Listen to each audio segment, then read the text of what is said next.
Welcome to the Undisputed podcast. I'm your host, Jenny Taft. This podcast is the full show from today's episode of Undisputed from start to finish. We've got a busy slate, so skip Shannon. Let's get to it. Welcome to Undisputed. We are live from Los Angeles. I am Jenny Taft.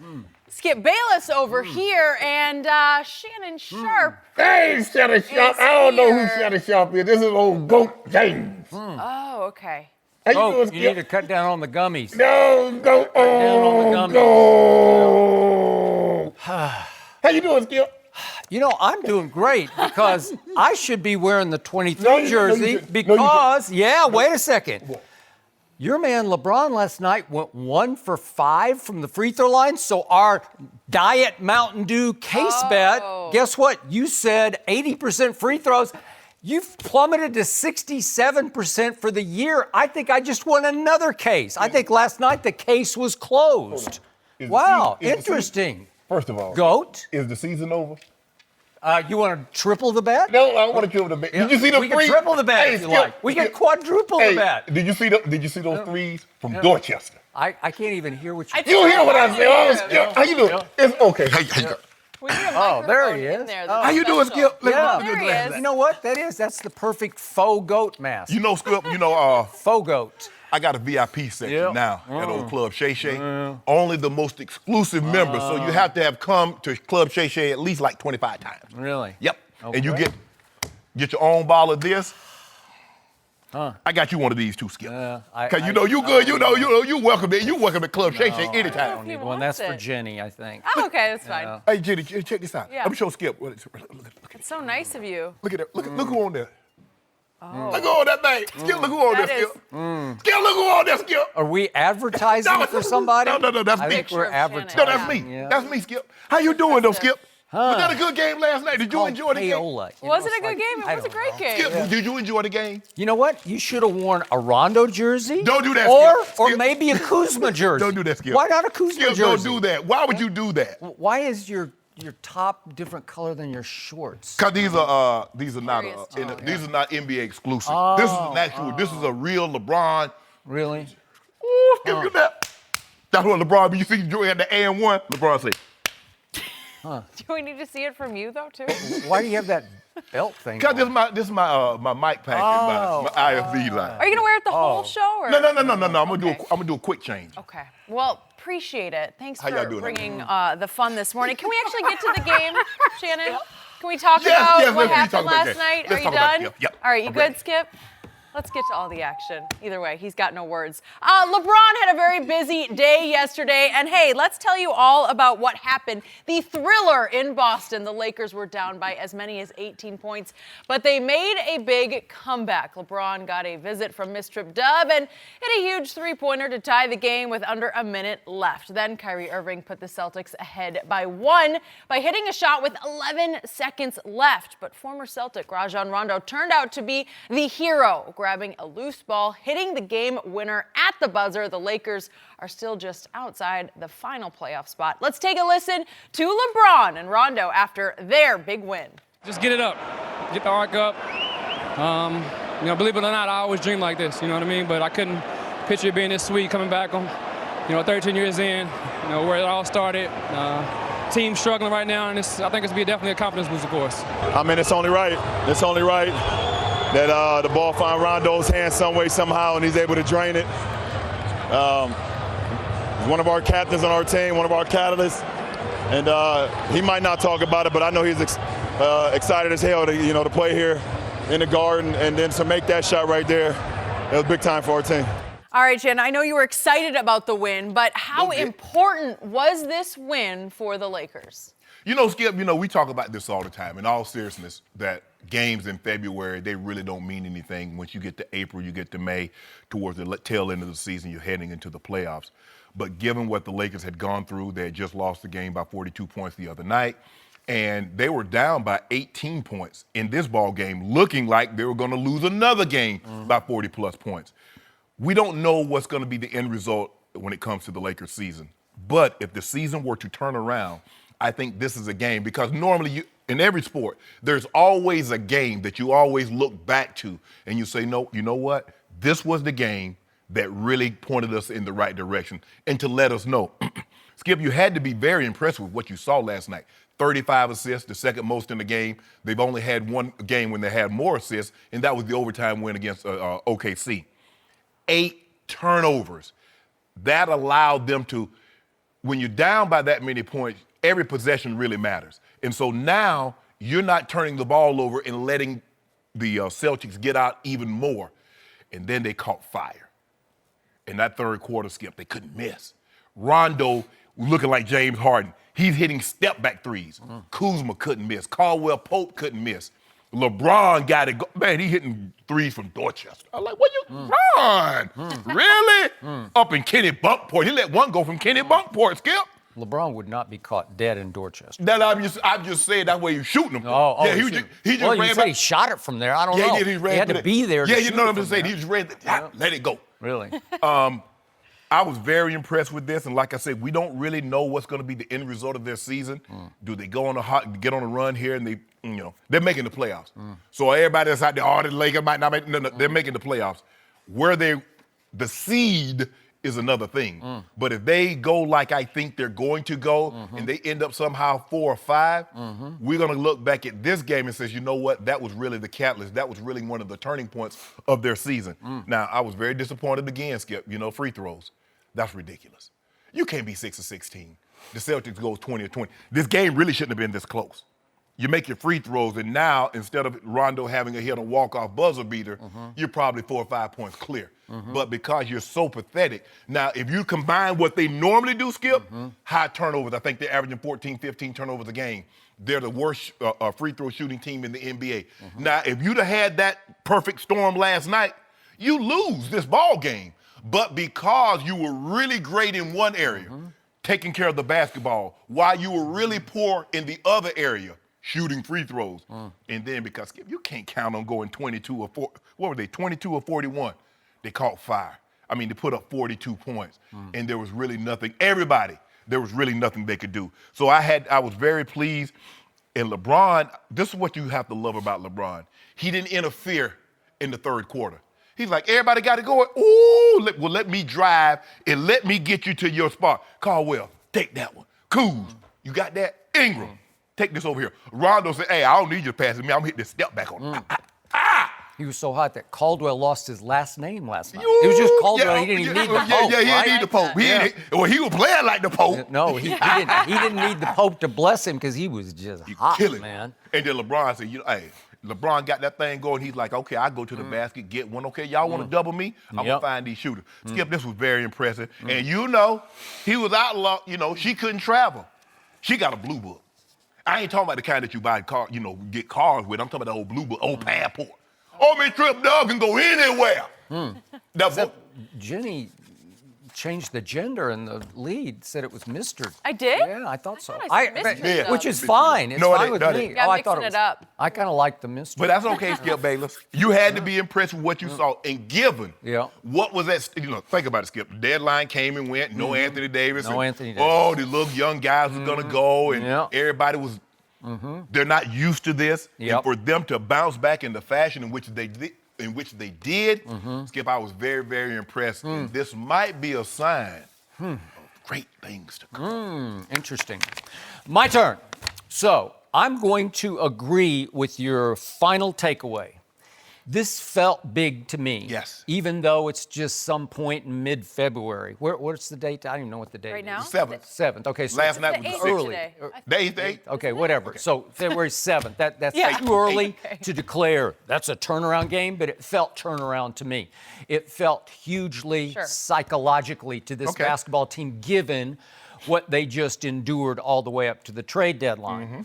I will say this, there's some concern on my part that there's aberration asterisk attached to this game because when you hit a franchise record, Lakers franchise record 22, and the Celtics give up a franchise record 22 threes. They'd never given that up in the history of the Celtics before.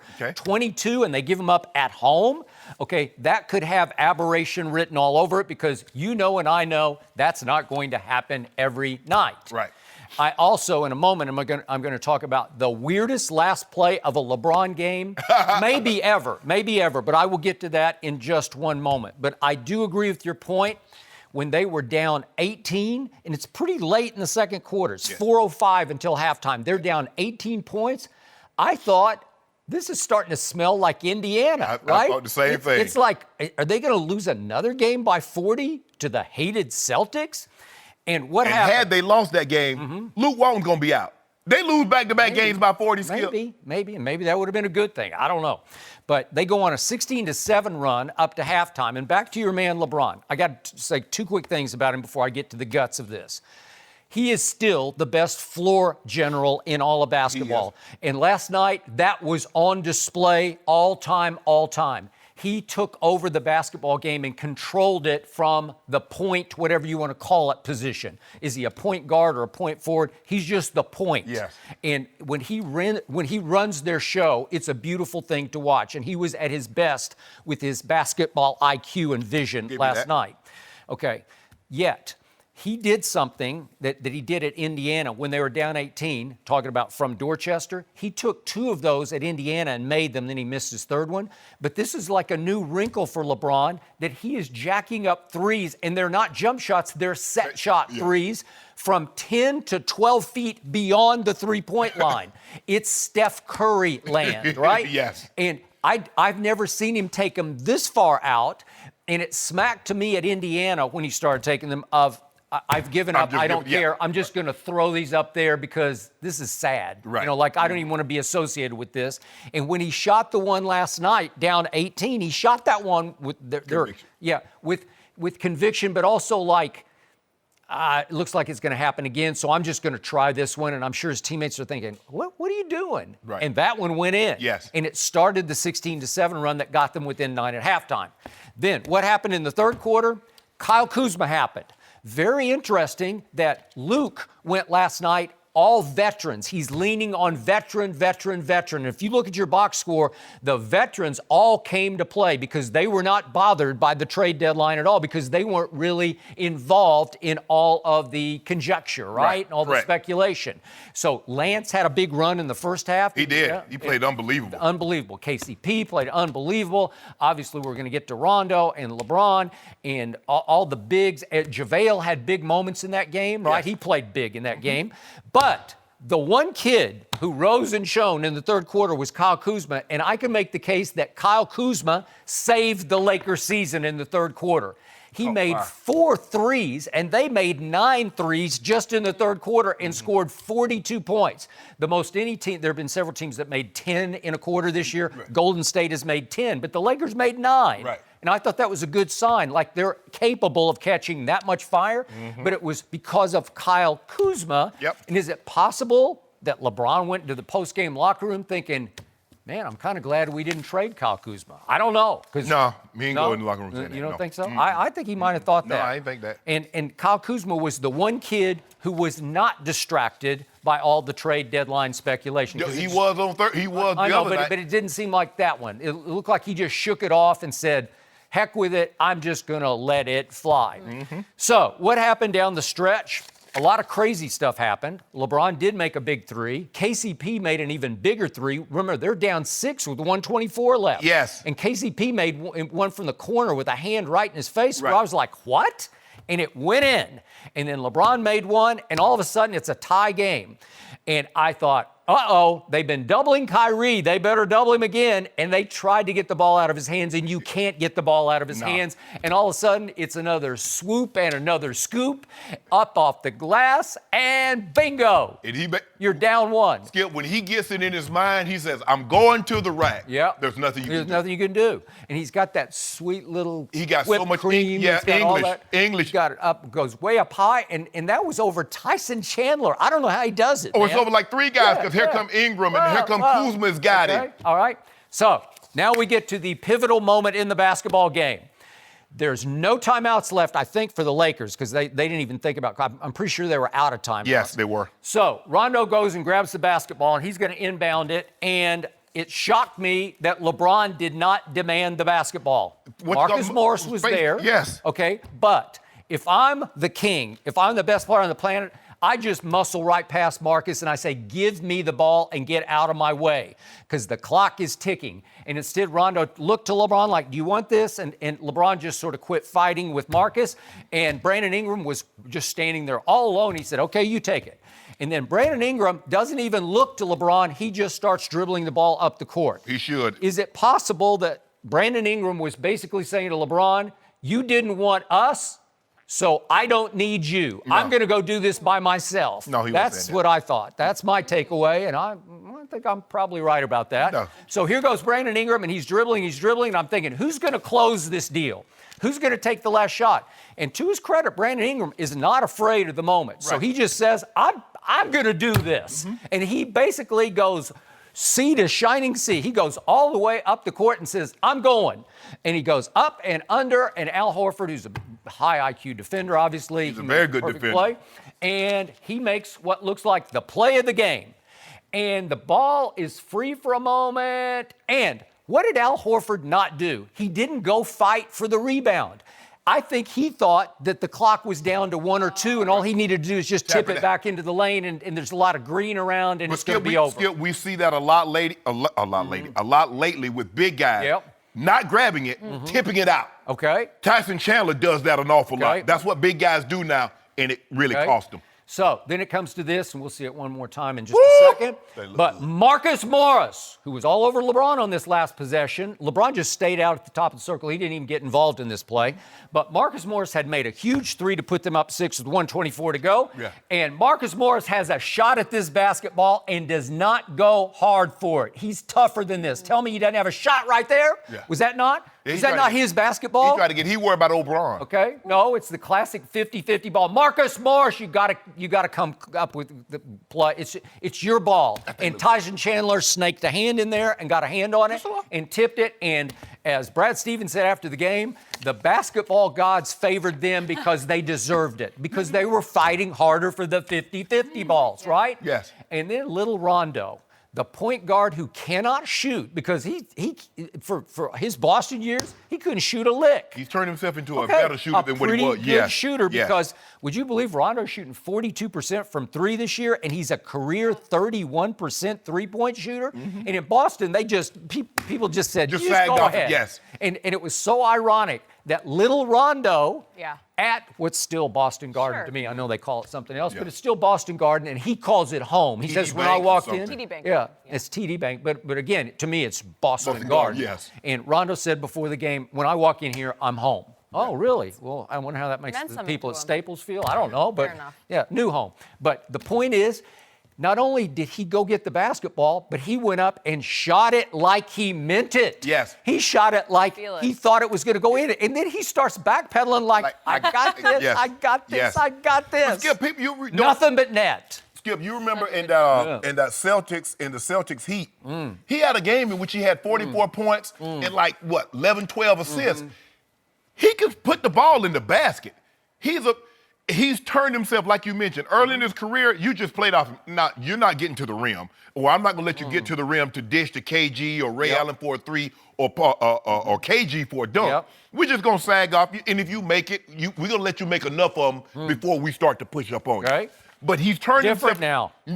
And you know what? Step back. I got to believe that is nothing but pure elbow grease, like hard work. Yes. You don't think he's been in the gym for hours Yes. and hours Yes. and hours as he sees sort of the light at the end of his career tunnel? Like, Yeah. hey, I'm going to figure this out. I want to keep doing this for a long time. And you know what, Skip? There's always going to be a place for a guy like that because he has a high IQ. He can get everybody else involved. He can score. He can score enough. Yep. He's not James Harden, scoring 30 points a game. You don't need him to do that. But he is a high assist guy. He had 10. LeBron had 12.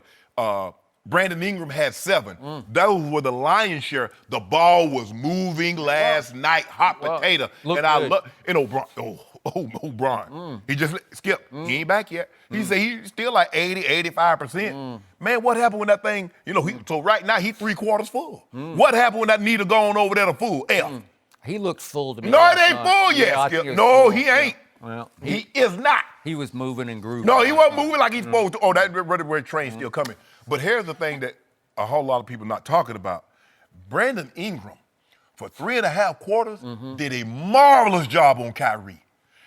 His length bothered Kyrie. I don't know. They doubled him a lot, too. They just doubled the ball out of his hands. But, Skip, he's so long. I mean, you're talking about a guy that has a 7.5-foot wingspan. Yep. And so Kyrie, but once Kyrie got it going, Kyrie says, okay. But you see what they did, Skip? They started putting him in the pick and roll, and so now we get into Kuzma.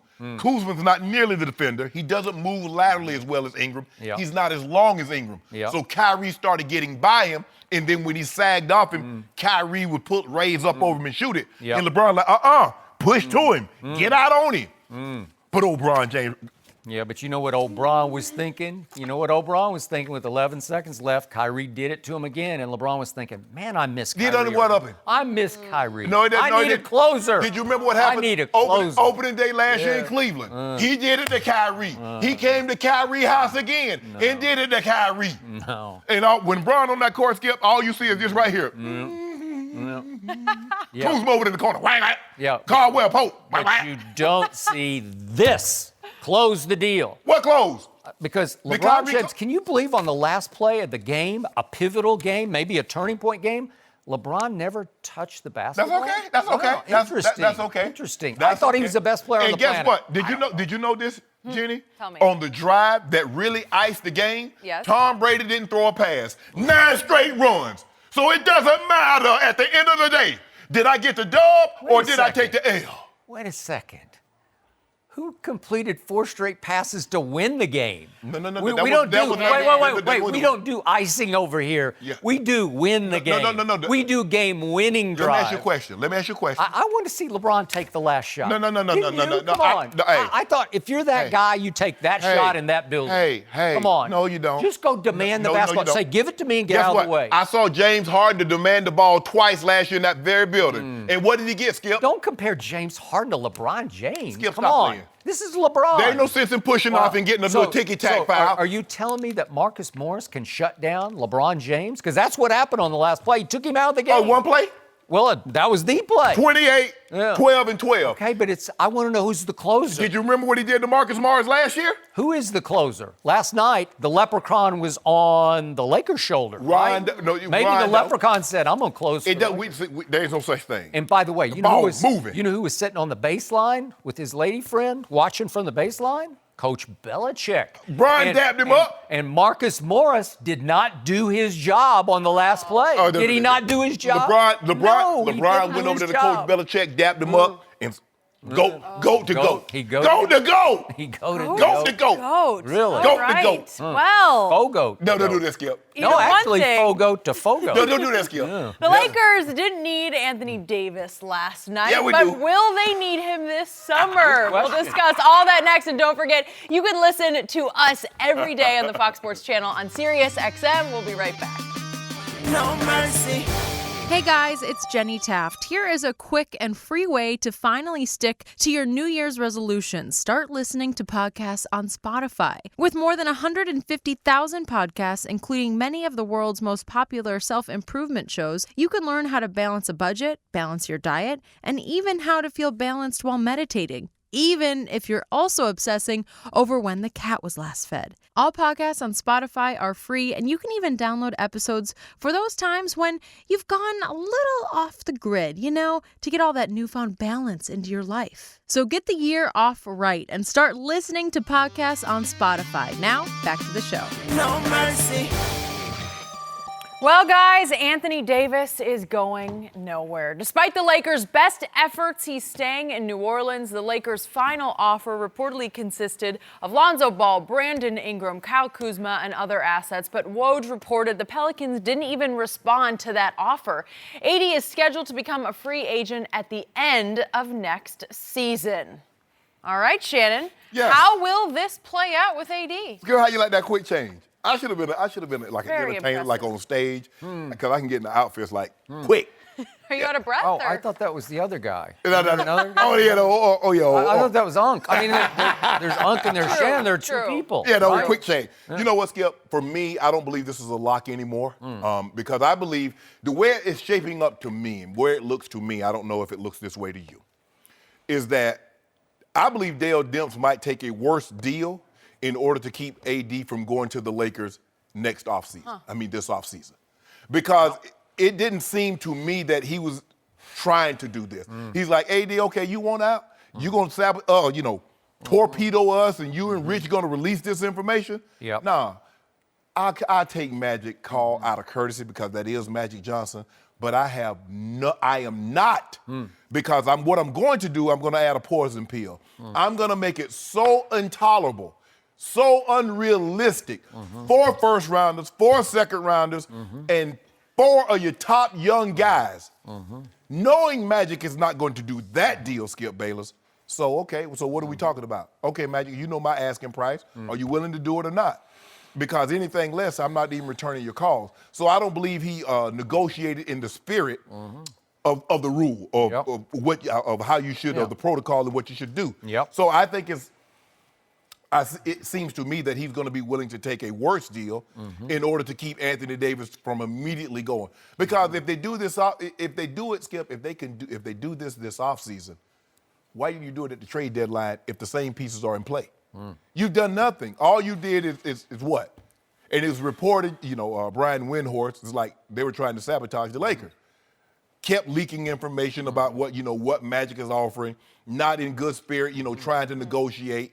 So for me, Skip, I think, and the Celtics are going to get involved in this. I don't believe Kyrie is going to re-sign. I think it's probably a greater chance that he leaves than he does re-sign. Everybody's going to be involved. The Knicks are going to try to get involved. But I think it's less likely now that he ends up with the Lakers than had it done at the trade deadline because obviously he'd end up at the Lakers. But I think Dale Dempsey is going to be willing to take a worse deal than what he could have gotten from the Lakers in order to keep AD from immediately going to the Lakers. So, to your point about Brian Windhorst, my friend from ESPN, and his theory of sabotage, I don't know if sabotage is exactly the right word. Did Dell Demps string along Magic Johnson? Did he mislead him? Did he play bait and switch with him just to get even with LeBron for tampering, for trying to strong arm him and sort of, use his clout to flex and get AD to LA at the trade deadline? Maybe.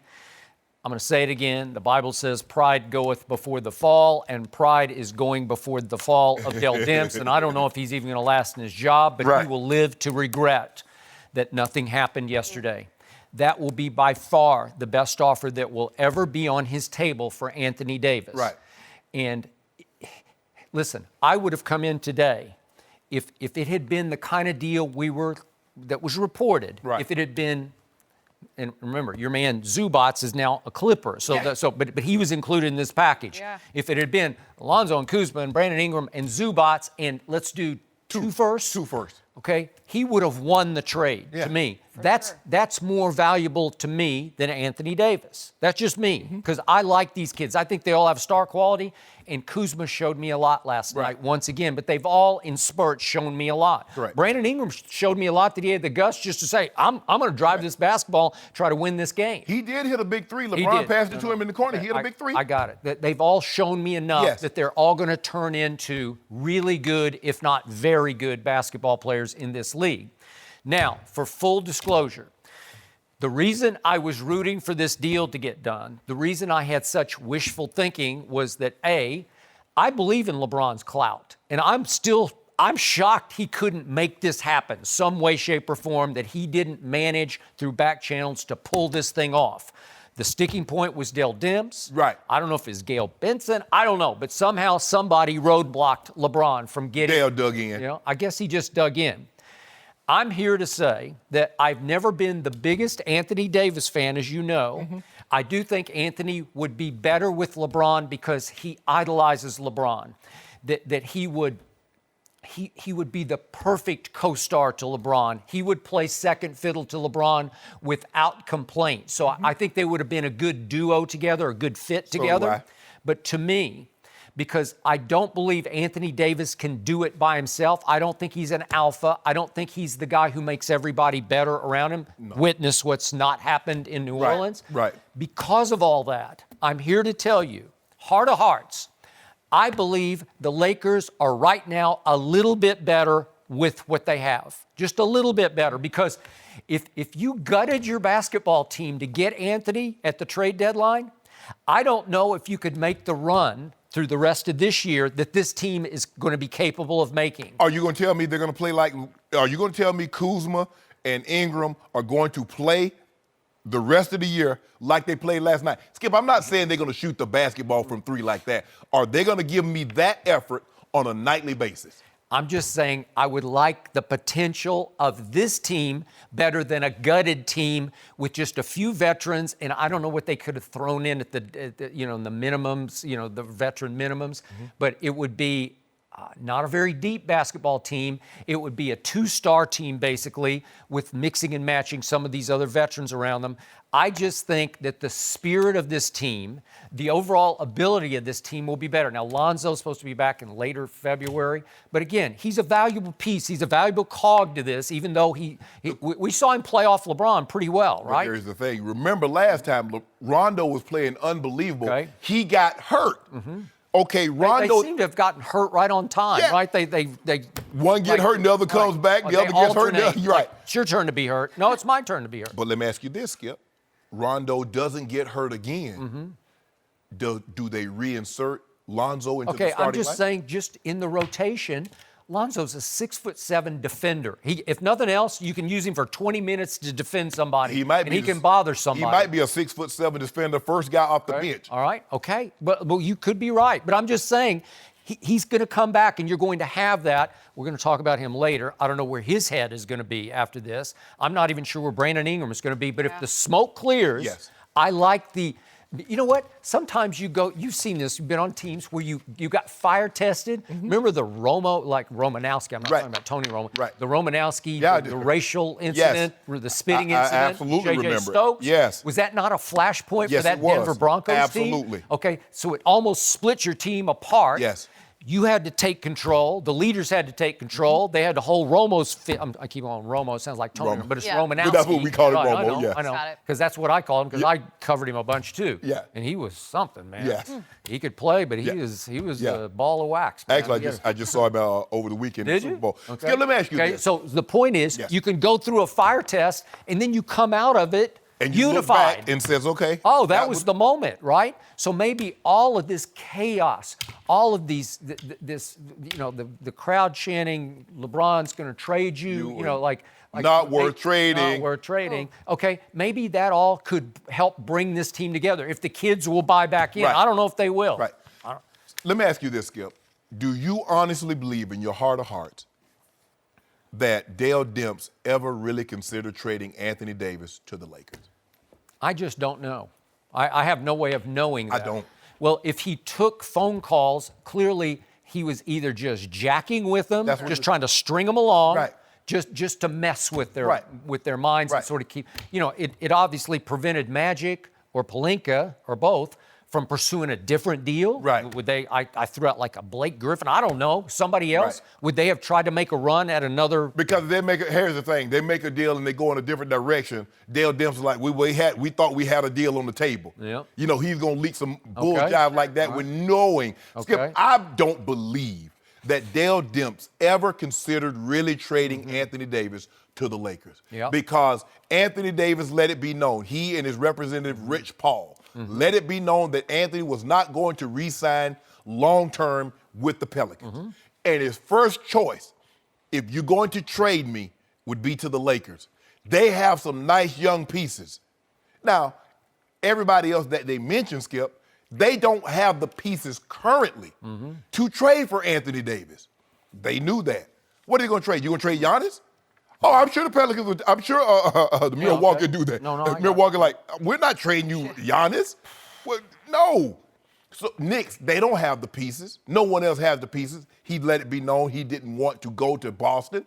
He's not going to sign long term. The Pelicans have 4 more games, Skip, before the All-Star game, and then they'll have 23 games. Anthony Davis has 23 games left in New Orleans. Dale Demps, you've held him as long as you possibly can. You fought. I mean, he's obviously under contract for 1 more year. Right. But here's the thing, Skip. I don't know if you've ever gone deep sea fishing, But sometimes, Skip, when you go deep sea fishing and you get a black marlin or a big old blue marlin on the line, Skip, what they do is that they back the boat down. And sometimes you have to fight him an hour, 2, 3, 4, 5 hours. At some point in time, Skip, you know what they do? They get so tired of fighting, they cut the line. They let him go. Okay, Dale Demps, you fought this. By the way, I went one time deep sea fishing, You got sick? and I immediately lost my breakfast. And I said, I'm never doing this again. Not for you? Never doing it again. I don't picture I you just deep don't sea do well with fishing. that. I lost my deal. I lost everything also, Skip. Yep. Dale, you fought this for 3 weeks, and you're going to fight it for the rest of the year. And maybe for the rest of his career. But Maybe. But guess what? You have to cut the line. You have to let him go. Yeah. Well, he is. So the point is, what if this team makes a run? Will it seem less valuable to you to give up a bunch of this team in the summer for as trade, or are you just going to wait it out? Skip, I don't care. Yeah, you can make a run, but Anthony Davis is a generational talent. He's too good. And what you know, Skip, is that you need at least 2 superstars and maybe a third guy that's not a superstar, but that's a star and maybe a budgeting. Okay. So the GM, Rob Pelinka, last night after the game made a very interesting statement. And I know I go on my radar and how things hit my radar immediately. I go with my knee-jerk gut feeling. Okay. And when I heard this quote for the first time that Rob Pelinka said, I wouldn't want to play us in any 7-game matchup. And again, he's full of himself, euphoria after what just happened. Sure. But when I heard that quote, it rang true to me. Because I do think this team would be scary, starting with LeBron and all the other pieces, old and new pieces. There's a lot of firepower on this team. And by the way, they added a Reggie Bullock, who is a 40% catch and shoot 3-point shooter. They got some shooters. Okay. They signed Muscala. And Muscala. He is another 37% career 3-point shooter. So they had 3 bigs, and I love Big Zoo, and you did too. I did. But he can't shoot threes. No. And Tyson Chandler can't shoot threes, and JaVale can't shoot threes. So now you have a pick and roll, pick and pop, 3-point big, right? He's 6'11". Right. Okay? You don't think LeBron will enjoy that in stretches? Of course. Okay? Of There we course. go. Yeah. Well, those are 2 little big pieces that you added at the deadline. Well, all of a sudden, I think it's a pretty good team. And again, I was going to be amused if you got Anthony Davis, because then you'd have no excuse. And I'd say, okay, I'm going to hold your feet to the fire, LeBron. Let's see what you can do with Anthony. No, Well, I'm going to hold his feet to the fire in this because I still think it's a little better team than he would have. I'm talking about the team than if you gutted this team and just had Anthony through the rest of the year. Okay? Just watch. Just watch. Oh, how things can change so quickly in a matter of a couple days. What, they lost by 42, and then they had this performance last night? It's a different team. No mercy. All right, next up, the All-Star Game rosters were chosen last night by LeBron and the Greek Freak. LeBron's first 3 picks in order were Kevin Durant, Kyrie Irving, Kawhi Leonard. The Lakers couldn't trade for Anthony Davis, but he was LeBron's first pick on the bench, followed by Klay Thompson. So Shannon, Yes. what do you make of these picks from LeBron? He tried to pick the best team possible. He says he wants to own a team. He wants to run a team, and he's going to pick players accordingly. When I look at it, Skip, unless you're the leading vote getter, you are at a decided disadvantage. He views Kevin Durant as somewhat his equal. At worst case scenario, he's the second best player in basketball. LeBron snatches him up. See, unless Giannis is allowed to get 2 players, he's going to always be at a disadvantage. Because what he does is that he pays Steph Curry for selecting him number 1 last year. So now, Interesting. LeBron goes Kyrie. Okay, now what do? He got Joel Embiid. LeBron gets Kawhi. You get Paul George. Okay, I got James Harden. Well, it's done. What you gonna do? And now he repaid, his teammate, Chris Middleton. I got to get my teammate. I got to get my dog. Okay, LeBron gets AD. What I'm supposed to do, Skip? If you bypass a guy, it's just like NFL draft. You bypass a guy, Skip. What am I supposed to do? All these guys that bypassed Aaron Donald, am I not supposed to take him because you didn't? Or Tom Brady, you go 6 rounds. Who is that? Aaron who? The two-time defensive player of the year. Was he hurt in the Super Bowl? You know what's I Skip, didn't see him play. Look, I don't even remember his name called in the Super Bowl. Stop. Am I right? He's picking a team. LeBron James' objective is to pick a team that he thinks can win the All-Star game, because at the end of the day, they want to win. Yeah, they want to have fun. It's time to get out there and get with the guys and chew the fat. You know, that's what they said. Down south term. I don't think LeBron says chew the Oh, they don't chew the fat down there? Not in Akron. I don't think they chew the fat in Akron. Oh, in other words, they get together, Thanks for explaining it to me. shoot the jive, shoot the breeze. You know what I'm talking about. Yeah. Where did chew the fat ever come from? I've heard it my whole life. I don't even know what it means. I didn't. I know. I heard. It's kind of disgusting. I used to hear my grandfather. Chew the fat? I used to hear my grandfather and his old buddies talk about, we're going to such and such. Oh. Mr. Virgil Williams, one of his best friends. Or we going over there married, we going to just chew the fat. You know what I'm saying? I'm like, okay. Chew the fat. So, I'm a young boy. Nobody should chew the fat. Yeah, I want to chew the fat when I get older, too. But anyway, Skip, that's his objective. He's trying to put together the best team possible. What's he supposed to do? And he got a knock or two. Oh, LeBron James got a knock. Oh, how you get Clay and Dame and LaMarcus and Anthony Towns, Bradley Beal? Had to get his dog D. Wade. And then he made the trade. He had Russ. He said, but you know what? Russ will look good with Joel Embiid over there. Let me propose a trade. You give me Ben Simmons, I'll give you Russ. So are you making the case that last night LeBron James proved that he will be a better talent evaluator than Michael Jordan has ever proven to be as the head of the Charlotte No, Skip. Hornets? Because here's the thing about these guys. Oh. These guys are already proven. I'd say. You got to get a guy, you got to draft a guy coming out of college when you don't know what he's going to be in the NBA. No idea. So this is different. This is a different argument. Thank you. I was hoping you weren't going there. No. I'm not that foolish, Skip. Silly me, I don't know. I just see these things so differently than you. Of course you do. What'd I saw you a see? whole different drama unfold right before my very God. eyes What'd from you the see? drama king. What'd you Tell see? us. I saw him basically publicly begging 5 straight guys. Is it 5? 1, 2, 3, 4, Not 5. James Harden. 5. James Harden Oh, no, doesn't he didn't count. He didn't count. 5 straight guys to please come play with me and help save my legacy in Los Angeles. That's what I saw. 5 straight guys. And obviously, he picked the best player on the planet to start with because he acknowledged, that's a public acknowledgement that Kevin Durant is the guy. He is the man now because he's beaten him in back-to-back finals.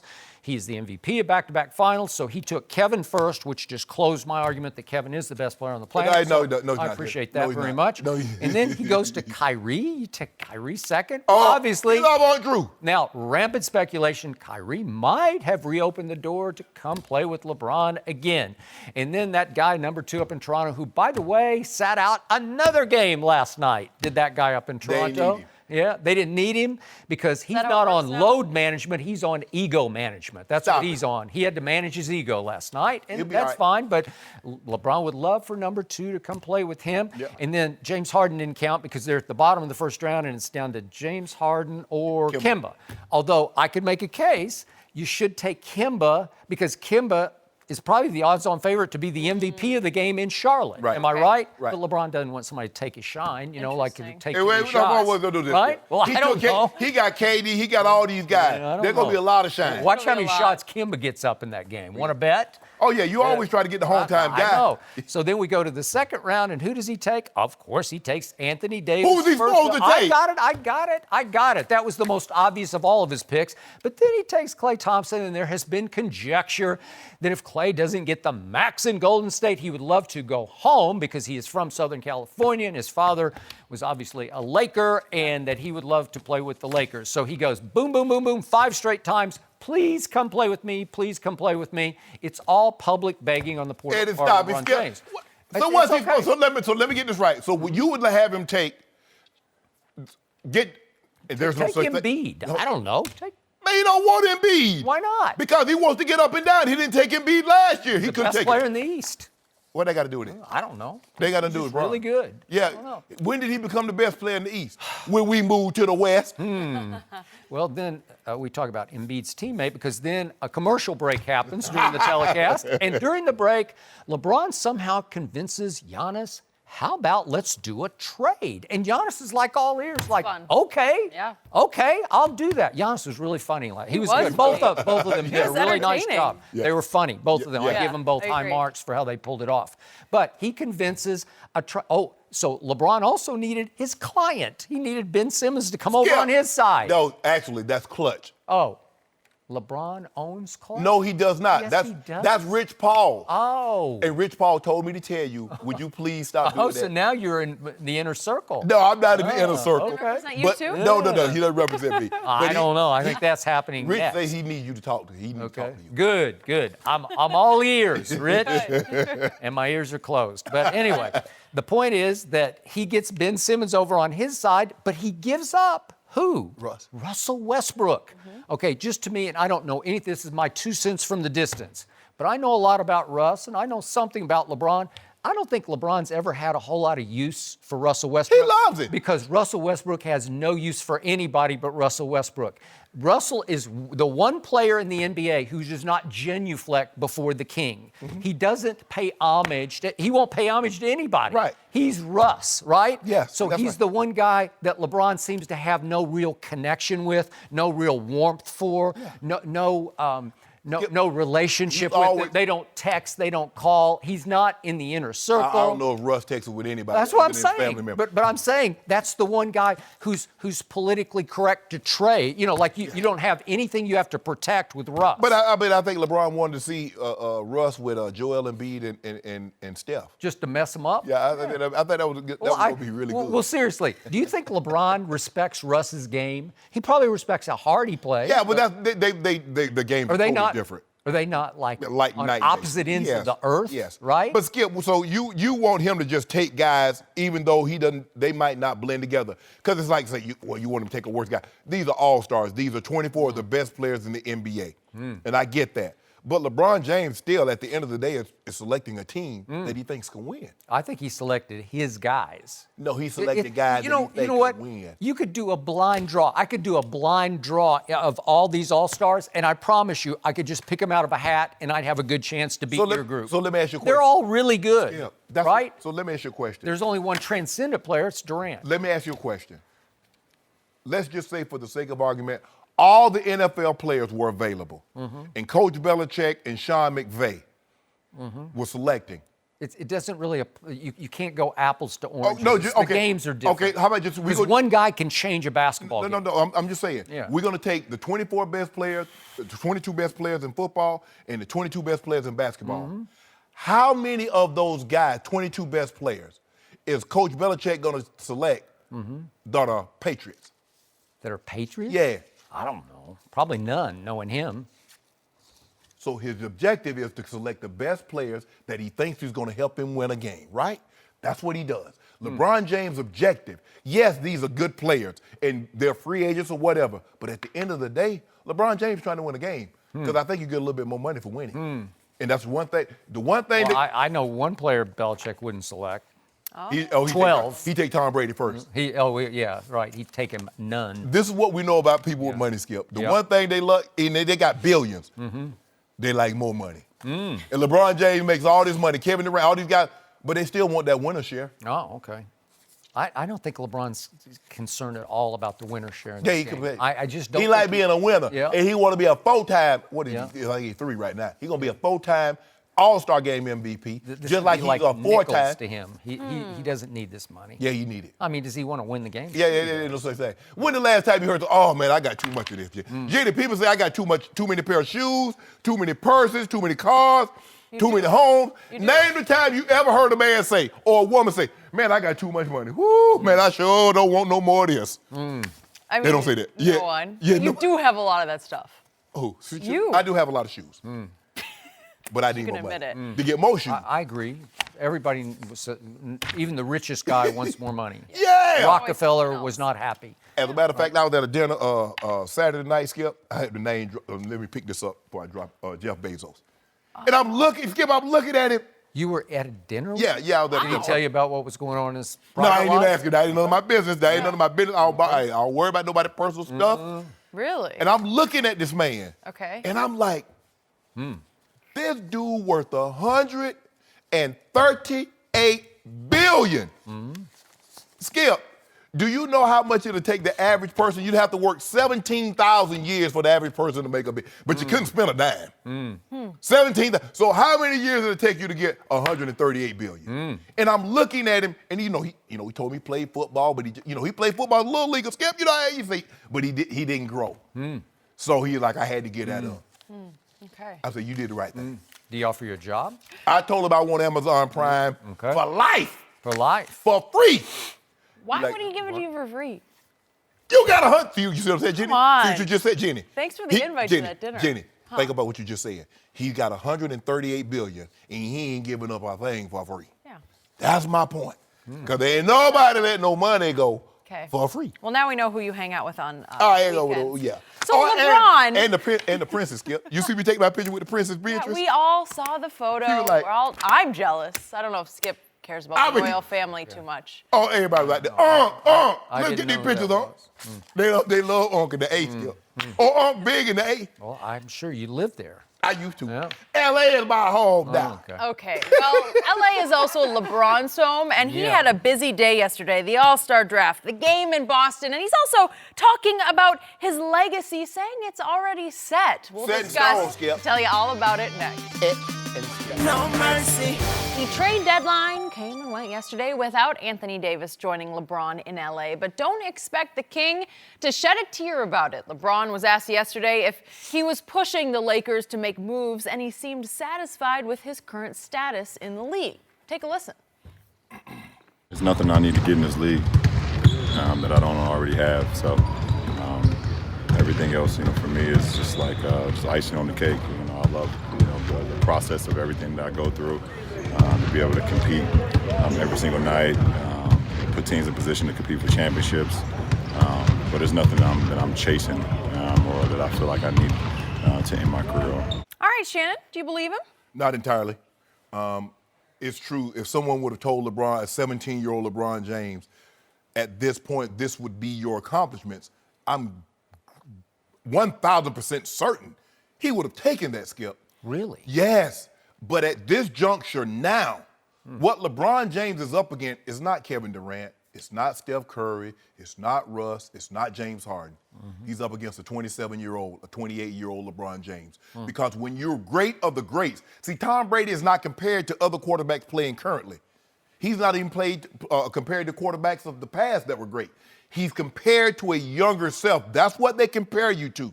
So for LeBron James, you know what he's up against every day, Skip? When he rolls out of bed and he has a game that night, he's got to prove every single night that I'm still the best player. That's what he has to do. He understands that. Now, sure, if he doesn't win another MVP or goes to another final, sure, he's had an unbelievable career and he's still the GOAT in my book. But, caveat, comma, semicolon. Whatever you want to put there, Skip Bayless. Not a semicolon. Whatever you want to put there. No. If LeBron James were to go to take a third team to an NBA Finals and win, because we've seen some other guys. Robert Horry won championships with 3 different teams, but Robert Horry was the auxiliary. He wasn't the engine. He was the closer. It's closer. He should be in the Hall of Fame. If Julian Edelman should be in the Hall of Fame, Robert Horry with 7 rings should be in the Hall of Fame with all them old big shot Bob shots he hit. But that's neither here nor there. Stop trying to distract me. We're talking about the GOAT. GOAT James. I do not believe LeBron is actually telling the entire truth. He knows. Skip, Michael Jordan played 15 years. LeBron is already at 16. Nobody thought in year 14 and 15 Michael Jordan was even close to being the best player in the league. You know that. I know that. Those 2 years in Washington, people don't even want to talk about him. That's how he looked. That's how far he had fallen. Whoa, wait a second. He had sat out 3 years before he went to Washington at age 38 and 39. Is that really? LeBron's only 34. Hold on, what a minute. Well, no, you wait a minute. Is that my fault or LeBron's fault? That Michael Jordan chose? Well, you made the point. I didn't make the point. Now you're trying to argue out of the point. No, the point is Michael Jordan played 15 seasons. Nobody thought in year 14 and 15 Michael Jordan was the best player on the planet. How about year 13, his last one in Chicago? What did they think? He won the title. It doesn't matter. We're not talking about that. Yeah. Well, that was effectively the end of his career. Let this sink in. LeBron James hadn't won a title in 2 years, and he's still universally regarded as the undisputed. Well, you can't say universally because this little part of the world over here says Kevin Durant. So does that make it universal? That part of the world is flat. There's this little region. That part of the world is flat. Spot. Yeah. That part of the world is flat. Cannot use universally. Universally regarded. Yeah. So, Skip, I count. look, LeBron knows what he's up against every morning. That's why he spends $2 million a year. See, a guy that's really not concerned about his place in history and everything else is icing doesn't spend $2 million a year on his body. He doesn't go through the lengths. He doesn't go through the lengths in which he goes through to make sure everything is A-okay. So you're telling me that at age 18, LeBron James, if you had told him then, when he got the tattoo across the top of his back, chosen one, when he chose to wear 23 his first year in Cleveland because he was saying, I got next. That came to him in a vision from God. Okay, 23. vision from God. So if you had told that LeBron James, you're going to wind up 3-6 in the NBA Finals, while Michael Jordan was 6-0 with 6 MVPs, you're telling me he would have been satisfied with this right now? Hold on. I don't think so. No. I don't think so. Hold on, Skip. Sorry. Skip, you're talking about an 18-year-old that's coming out from a single parent in the inner city of Ohio. But you said that kid would have been okay with it. Yeah! Hold on. But see, 3 hold and on. 6? You see what you did, though? All you said was 3-6. What about those 4 regular season MVPs? What about those 3 finals MVPs? What about 32,000 points? What about I got next? He got it. Oh, and I don't he's still think he next. got next. So this is the equivalent of Michael Jordan after winning 5 rings in 7 seasons saying, you know what, I'm good. I've done everything I need to do in this league. Anything else would just be icing to me. Well, he was trying Can you imagine him saying that? He would never have said that. He was trying to whitewash those first-round exits. He was trying to get off of getting swept. Oh, by winning 6 in 8 years, and the 2 years in the middle, he did not play. He could have won 8 in 8 years. We'll never know. Oh, well, That's I know. speculation. I'm going to... Just like if Kyrie and Kevin Love doesn't get hurt, or we win the titles. If Kevin Durant doesn't join Golden State, we got 2 more titles. We can't do that, Skip. Let's deal with what we know and what we have in front of us. So why would LeBron make this statement? Is it disingenuous? You said Tom Brady was disingenuous in his interview with Michael Strahan, saying, ooh, I cringe when you tell me I'm the GOAT, right? Yes. He didn't want to be goated because he's not finished yet. He is still psycho-driven to win and win and win again. There's no icing left to be had.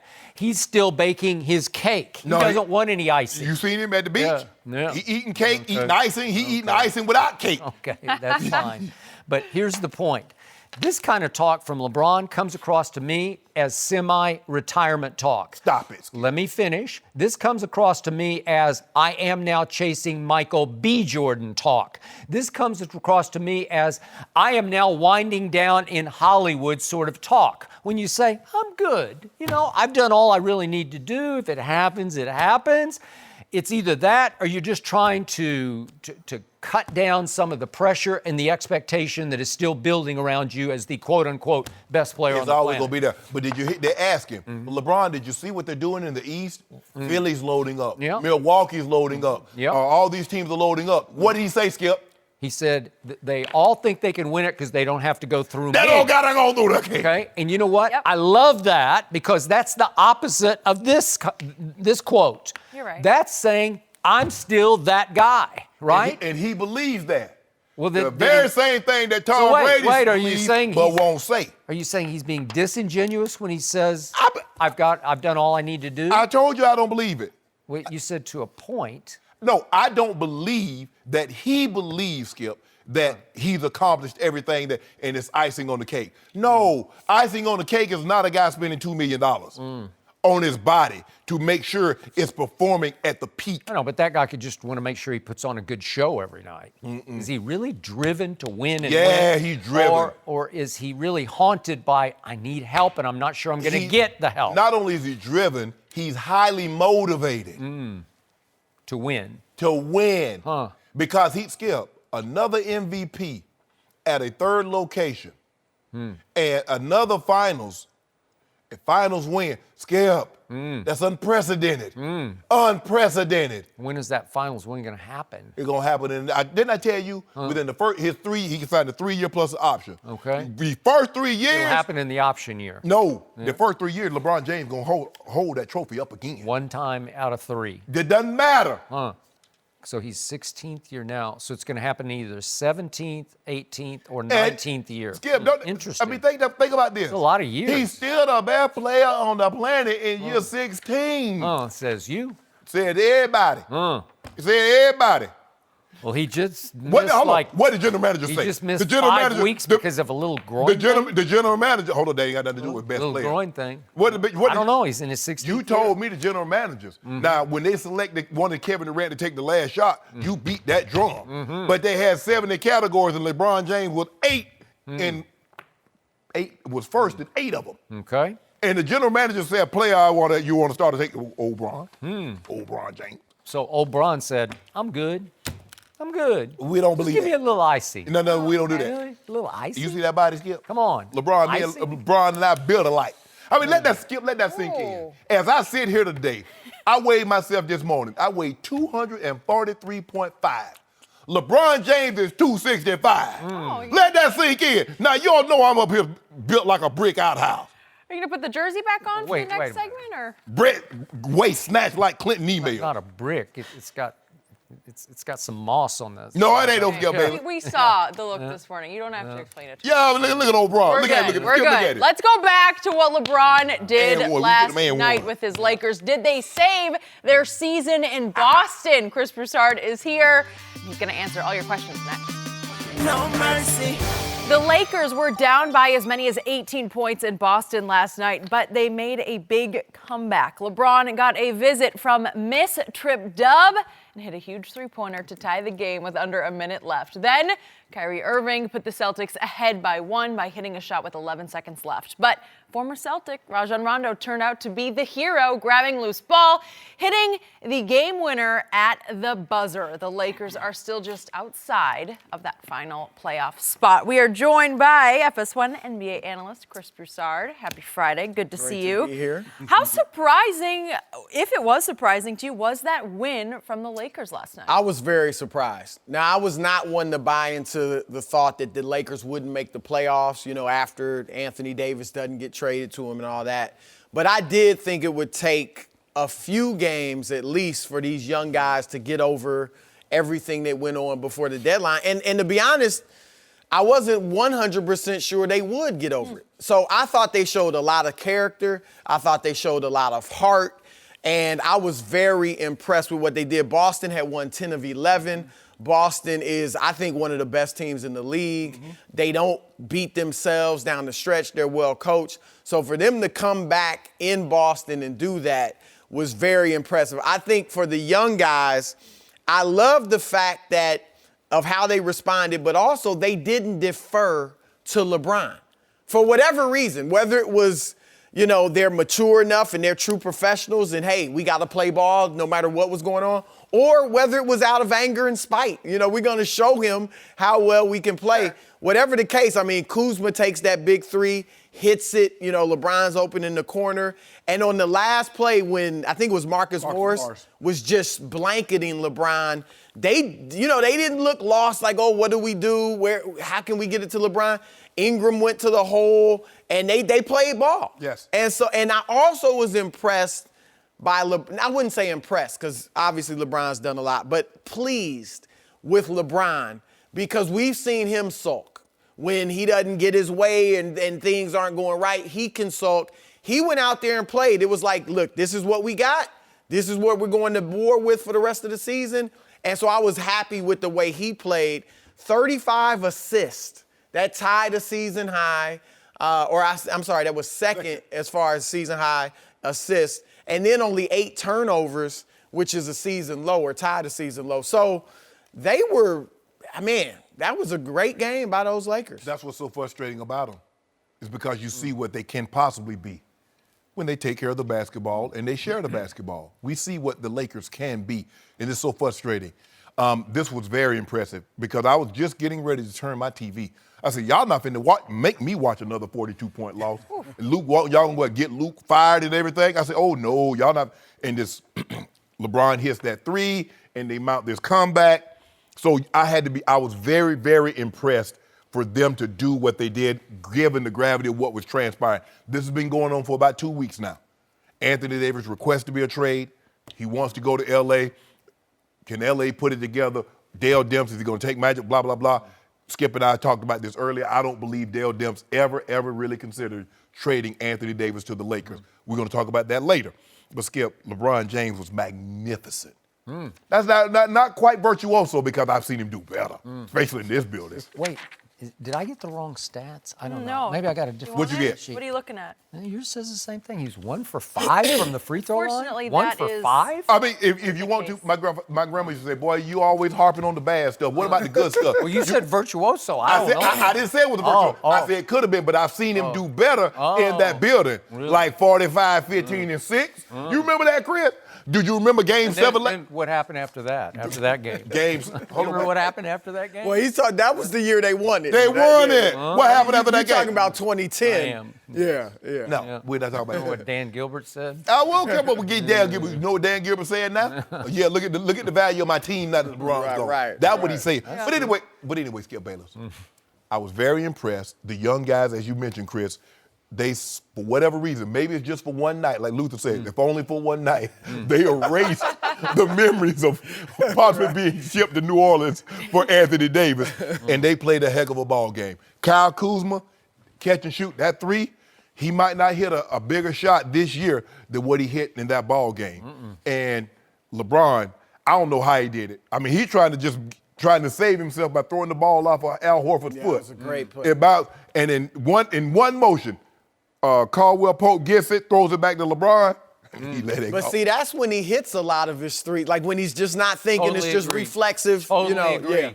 Catch no it, doubt. shoot it, don't think Right. about What it. about that one? And he it hit was a right? great pass Yeah. to save it because he purposely bounced tried- it Did high. I thought he was He aiming tried to at Al's get leg. off his I foot. thought he- I He tried to thought get he off his foot. Oh, so you think he was trying to miss Al Horford's foot? Well, either that or he that was, was but so- whatever. I thought he was trying to bounce it high Yeah. to get it back Okay. to some teammates. And of course, but- Marcus Smart took a terrible angle of the ball. I don't know what he was doing. He just lost his mind.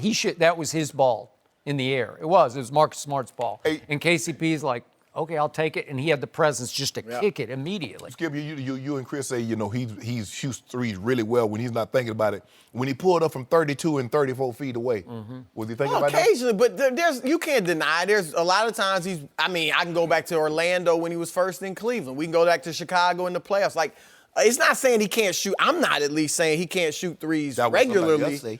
but he hits a lot of them when he just It's just doesn't have to think. streaky. And once he makes one from 40 feet away, then he tries another one from 40 feet. And I'm like, ooh, no. Well, unless you It's Steph Curry, doomed. everything is streaky. You make it seem like they That just was launching. Steph range when he was launching from Yeah. left side. I don't usually do this, but this is an early February basketball game that should matter not. It should be one that we discount. But I think it was a psychological turning point for this team. And I think we'll all look back on it and say they saved their season that night in Boston. Possibly. And it was close to slipping away at the very end. But I only hesitate with the asterisk of the Lakers hit their franchise record 22 three-point shots, and Boston allowed a franchise record 22 three-point shots. So just remember, the three can tilt the game Oh, yeah. like nothing can. Where we just say, that was just lunacy what happened out there because the ball was falling for whatever reason. And I can also make the case that Kyle Kuzma, who was supposed to be a Pelican in some people's mind by yesterday afternoon, he saved the season because I don't know if he was mad or if he just shook it off. I don't know if he's trying to say, LeBron, watch this. This is what you tried to trade away, because he hit 4 in the third quarter that absolutely saved the season. Yeah. Because they hit 9 total in the third quarter. They're cooked, man. They're done, and they go on. They win the third quarter 42-27 to make it a game. They right? basically shot 70% from the 3 and the 2.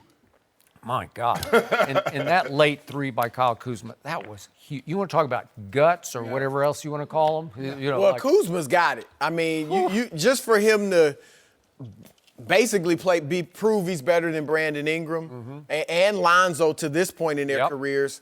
I mean, he's got heart and he's got guts. And he also showed, you saw, when LeBron was out, Ingram was starting to play better than Kuzma. Kuzma wasn't playing as well. He's a better fit with LeBron. Yep. Yes. Because he catches and shoots and he doesn't have to dribble a lot. That's what he can do better than Ingram. I He agree. can catch it and shoot it. And I told Shannon to start the show, there's no better floor general in the NBA than LeBron James. And it was masterful to watch him last night. That was at his best, just orchestrating. Right. Just making it all happen around him. Vision, instincts, anticipation. It was beautiful to watch. But the last play shocked me. And a lot of things shocked me on the last play, but it started with the inbounds. Kyrie didn't shock me because he did what he almost always does. You cannot stop him. He is a closer. You can triple him. You just can't keep him from the rim. And he goes up over Tyson Chandler and goes way up high off the glass. Tyson Chandler is long, man. It's hard not to get your shot blocked. Kyrie might be the scariest guy at the end of the game. At the end of the game, he's the scariest guy. So that leads us to the inbounds pass. Marcus Morris gets up on LeBron, but I was shocked that LeBron just didn't say, no, give me the ball and get out of my way. I thought that was his game to win, and he did not fight for the basketball. And Rondo looked to him like, do you want this?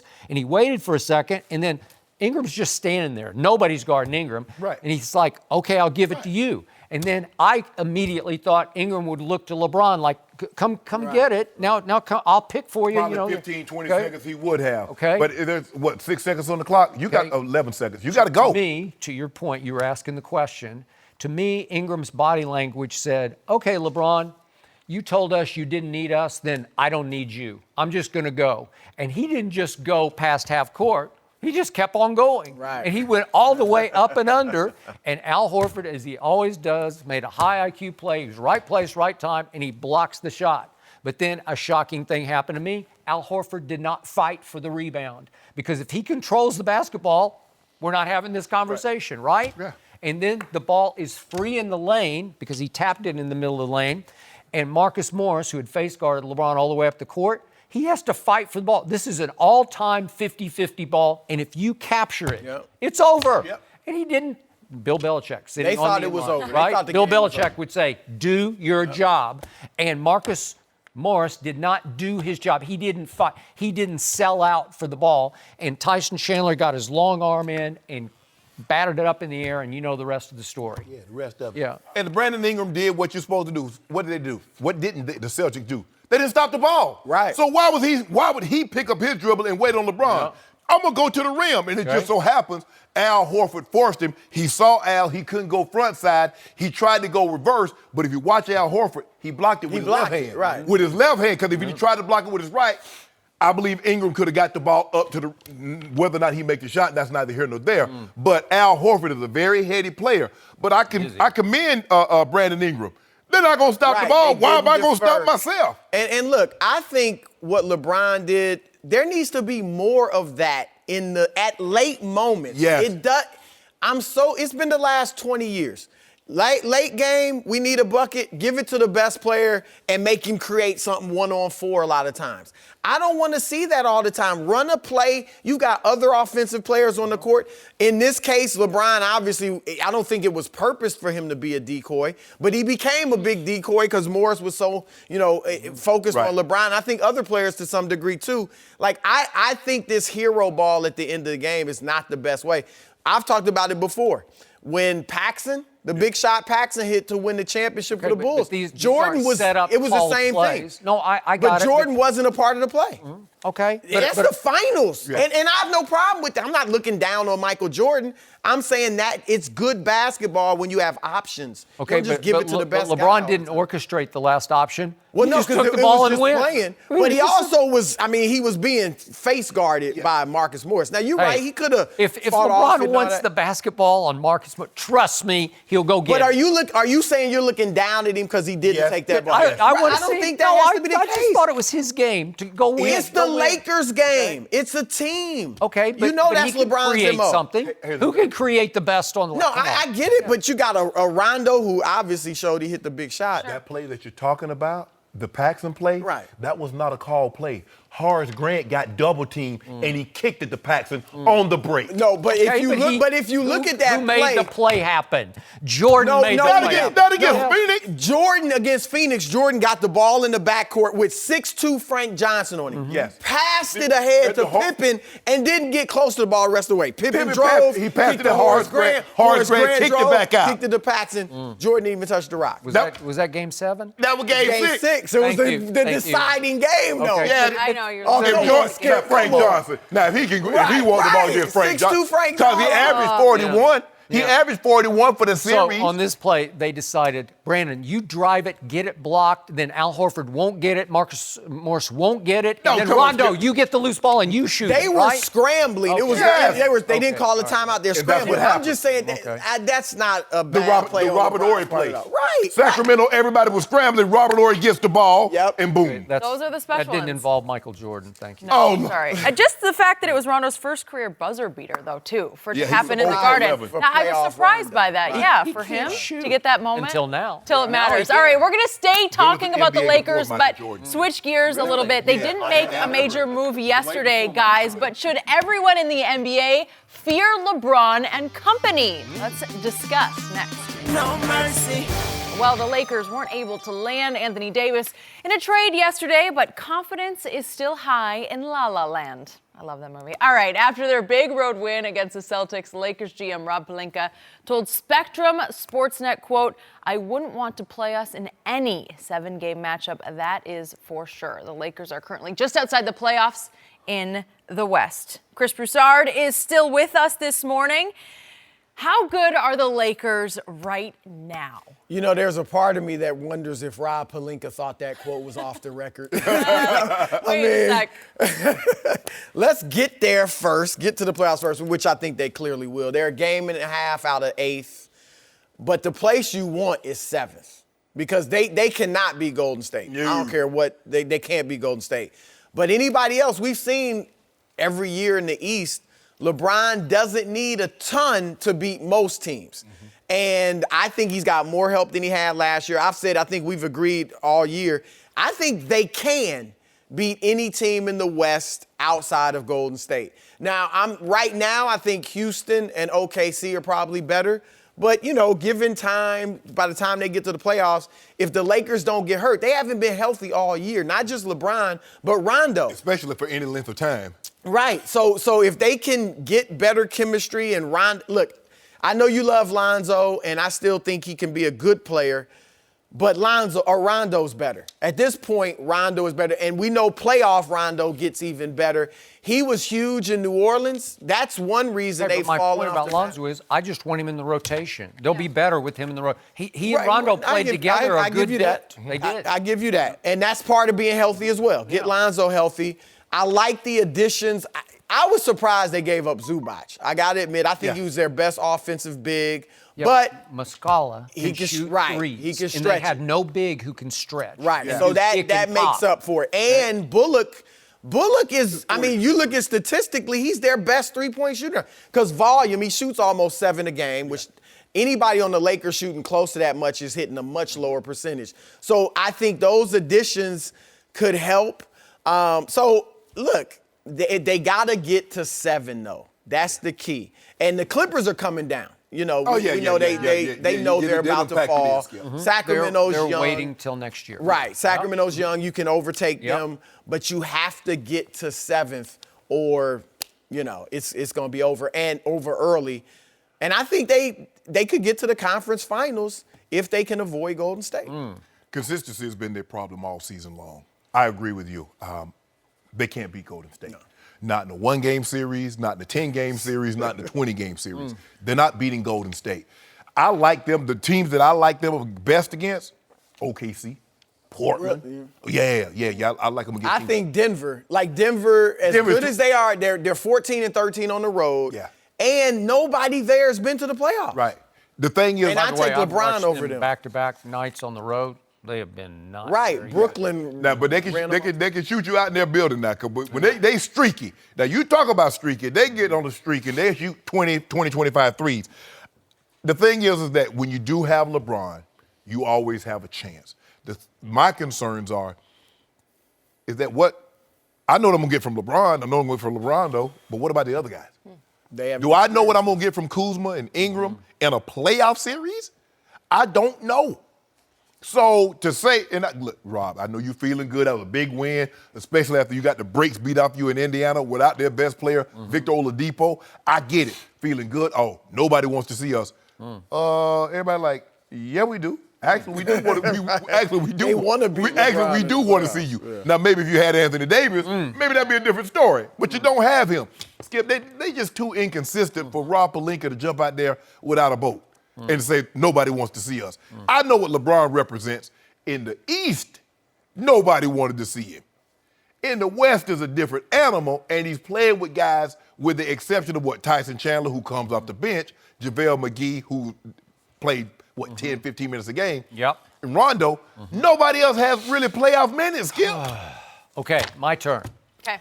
Our NBA expert, Chris Broussard, said 2 days ago there is 0% chance that this trade would go down. And he was dead right about that. And I kept hanging in at 51-49 because I had wishful thinking that LeBron would be able to flex his muscle and somehow make this happen. And the reason, full disclosure, I wanted this to happen is that I'm not a big Anthony Davis fan. And I wanted to see him and LeBron and a gutted LA Lakers team try to make a run through the playoffs because I don't think they could have. I'm here to submit that Dell Demps passed up by far the best package that will be on the table. I know you got all worked up the other day and said this is garbage, you know. Yeah, and that was an overstatement. Okay, but you were just going barbershop. You were just like all worked up, and I get that. I like these kids to varying degrees. I like them a lot. There's star quality in Lonzo, in Kuzma, as we saw again last night, even in Brandon Ingram. They have guts. They know they're good, and I don't think moments will be too big for them. So my point is, I think they turned off better for this year's run by keeping everybody intact. This team is a little better now than it would have been gutted with Anthony coming. Because then LeBron and Anthony have to sort of figure each other out. And I think it would have taken time. And who would have been around him? Okay, who would have been around him? But Anthony would be a good fit with LeBron just because he idolizes him and he would play second fiddle to LeBron without complaint. So I think they would have been a good duo together. But I don't think this team would have been better than it is right now. I like this team. And I frankly love it that Rob Pelinka made that statement. You can say full of himself, carried away, maybe off the record. I loved it because I think it rings of truth to me. When I first heard it, I thought, you know what? I don't think Golden State would be real comfortable going up against at full strength with everybody healthy and with all the cogs in place and the chemistry flowing. He's right about this because they're deep, and I'm talking about the nice little moves of Bullock and Muscala. This is a good basketball. It's not a great basketball team, but it has obviously one great player. And when you have that great player, you do have a chance. But beat Golden State, you need a bunch of great players. Right, you're saying Golden State should be afraid of them too? too? He issued a challenge to me to Golden State after last night. Carried away, euphoric. He was off the record. This morning he's like, he's calling Bresnahan like, what? Okay. Well, okay. I don't know. It was on. Wasn't it on TV that he said? Good thing Golden State wasn't listening. Golden State, I hope you were asleep. Well, he didn't say what he said. Golden State they'll be listening. He was misquoted. Yeah. He was misquoted. Why not throw down a challenge? Why not say, hey, we're not afraid? Do you think this team would be afraid of Golden State? What happened on Christmas Day? Help me out.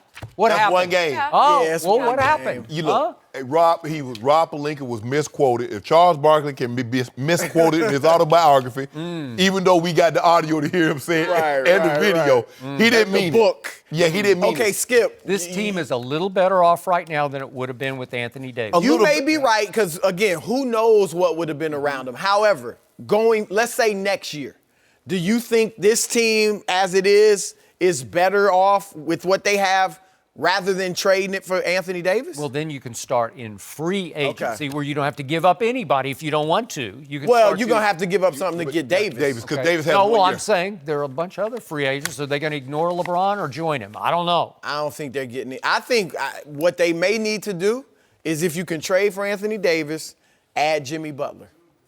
Because I don't think they're getting – there are a lot of people around the league starting to think maybe Kyrie – but I don't think they're getting Kyrie, KD, or Kawhi, or Klay. I think Jimmy Butler. Now, Philly, there's talk that maybe they'll you're not getting Klay because if KD leaves, right, they're going to max Klay out. They'll max it, which they should, because they won't fall off the map. So are you sure KD wouldn't join his friend LeBron James in L.A.? I think KD wants to be better than LeBron. Okay. I think he wants to beat LeBron. That's why I think it's the Knicks with Kyrie or the Clippers with Kawhi if he leaves Golden State. There's rampant speculation about the Clippers. Okay. Well, is it possible LeBron's going to be all dressed up with nowhere to go and Hollywood? They get AD, and like I said, Jimmy KD Butler can go to the Clippers. KD can go to Brooklyn. He can go to the Knicks. The Lakers get AD. He going to do what he did when KD was in Oklahoma City. Okay. Put him across the knee. Wop, wop, wop, wop. Now go to your room. Hey, 17 and 5. Remember Whoa. Hold on just a second. What happened the last two finals? What did I just say? Did KD turn LeBron over his knee? No. He did No. twice. No. He shot it right in his face Run. 2 years ago. I mean, he had a lot of help. Yeah. He had a lot of help. How you gonna go somebody beat you up?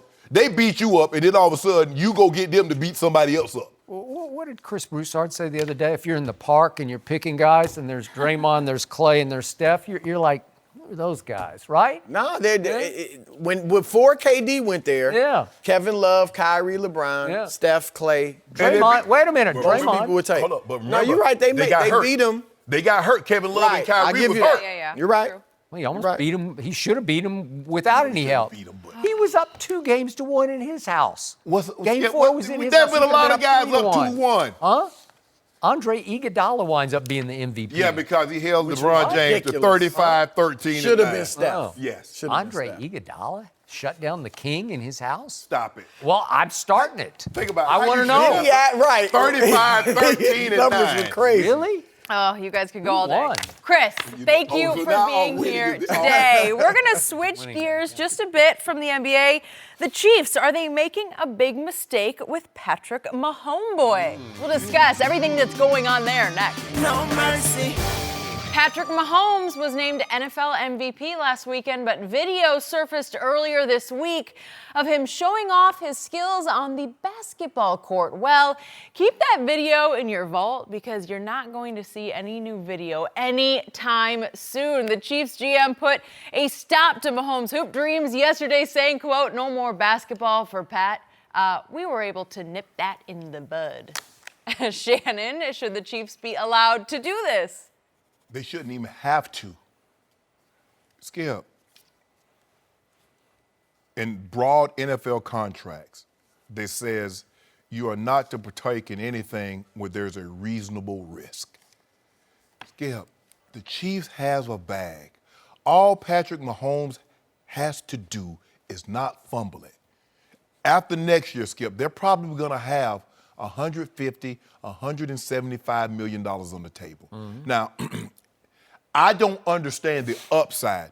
Patrick, we understand you were probably a 4-star recruit. Star. Great at football, obviously. Baseball, because your dad played great, tremendous arm. Basketball. Okay, I get all of that. What's the upside of him playing this, Skip? Do you think the Lakers are going to call, say, Patrick, we saw what you did, bro. Come on out here with us. Golden State. What's the upside? There is way, way more risk than reward in this situation. We just saw, football is a dangerous game. Skip, we saw Jimmy Garoppolo stepping out of bounds, non-contact, boom. Patrick, because you know how we are, Skip. We athletes. We're competitive. You're not finna get the best of me. I'm gonna have to start jumping a little higher. I'm gonna have to start really stopping and starting, and then boom, Achilles, boom, ACL. I don't even know why the Chief would even have to intervene. I don't even know why Patrick Mahomes. 5 days ago, you were named NFL MVP. And the reward you give yourself is not go to Cancun, not go to Turks and Caicos at the Gansevoort. You're going to go to a local gym and play pickup basketball. I want to know the good thing that could happen by him doing this, Skip Bayless. I want someone that can convince me. Say, oh, man, Patrick Mahomes, man, you seen him out there? Yeah, I saw him. I've had too many teammates also do this very same thing, Skip. Weren't half the player that he was. Career ended. Yeah. ACL rupture, Achilles rupture. Why? I don't even know. And I get it, Skip. It's not specifically written in his contract that he can't play. But I don't even know why you would. I don't even know why you would risk $150, $200 million playing pickup basketball. That's the whole thing, Skip. When you become a celebrity, be it entertained or whatever you do, or you become an athlete, you got to make sacrifices, Skip, because all the things that I would normally do, I'm not willing to risk those. Go skiing. You didn't go skiing for what? I'm not Peekaboo Street. I'm not Phil Mayer. You know, Skip, they were great. I'm not Franz Klammer. I'm not none of those guys. I'm a football player, and I play football. If you're a classic pianist, the last thing I think you're going to be doing is carving anything. I'm not messing up my fingers. I'm not cooking. I'm not having a habit of wood carving. I'm not doing anything that's going to jeopardize my money. Patrick Mahomes, you smarter than this. I know it. Skip? Which is why I cannot believe the standard NFL contract doesn't stipulate in detail every one of these dangerous activities, from skydiving to bungee jumping to motorcycle riding to snow skiing. I don't have one friend who snow skis regularly who has not been hurt snow skiing. It's why I just say no, because I like to run. I still like to play basketball, and I don't want to go out there and tear up my knees on the slope. I don't get that. No. It's just too dangerous. And in this case, I go back to my days covering the Cowboys in the 80s. Do you realize that the 1985 Chicago Bears, that team, that was a super team. You arguably it's the greatest defense ever. Yep. Do you realize through that offseason that the Cowboys, who were pretty good, then they got run over by Eric Dickerson's team in the playoffs, but they were pretty good. They went on a tour, a basketball team tour against the 85 Bears, and they would play against the Bears in high schools and various places. They played over. I covered a game one night in Fort Worth at the Civic Center. It was a huge Even in deal. the 90s. Yeah. In the offseason, teams would accumulate their best basketball players, and they would go play. Okay. And it was team versus team. It was professional athlete against professional athlete. In the game I covered one night in Fort Worth, they went at it, and it went to the buzzer, and the backup quarterback, Mike Tomczak, hit a shot at the buzzer, but they were killing each other. They were going at it. Otis Wilson is bouncing people off. You know, it got very physical and, to me, very dangerous. And you know and I know there's a long list of athletes from other sports who have gotten hurt playing basketball. So the shock to me was that the video, to your point, it was a pickup basketball game with just a bunch of goofs to me. I don't know unless he knows, unless they're friends of his. I don't think that they look like And look at the friends. hard plant, Skip. Huh? You remember when he got to the basket? Yeah. The hard plant they didn't watch. Look at this. Terrible. Watch what he look. I mean, there's just guys. Come on, man. Come on. It is so dangerous. So on my little level, I still play a lot of basketball. But you know what I insist on? Always one-on-one against somebody I trust. Ernestine's always saying, hey, I met this guy and he wants you to come play in his game. There's no way I'm going to go play in one of those games. They're too dangerous because you can't trust the other people to know how to play. It's too crazy. Let's just say, for the sake of argument, we're going to take the average person and they say, you know what? We got 150, 175, or maybe $200 million. But you can't go skiing, you can't jet ski, you can't play basketball, you can't water ski, you can't skydive or bungee jump. How many people will say, you know what? For 100 million, 200 million, I'm good. I'll wait till after I get all this money and I retire, and I can go do all that. Everything that they're doing right now, Skip, I could do right now if I wanted to. But once I got that, I signed that name on that dotted line, the Broncos. Man, look here. Mary Porter, how was I going to feed Mary Porter playing basketball or water skiing? I wasn't going to the Winter Olympics.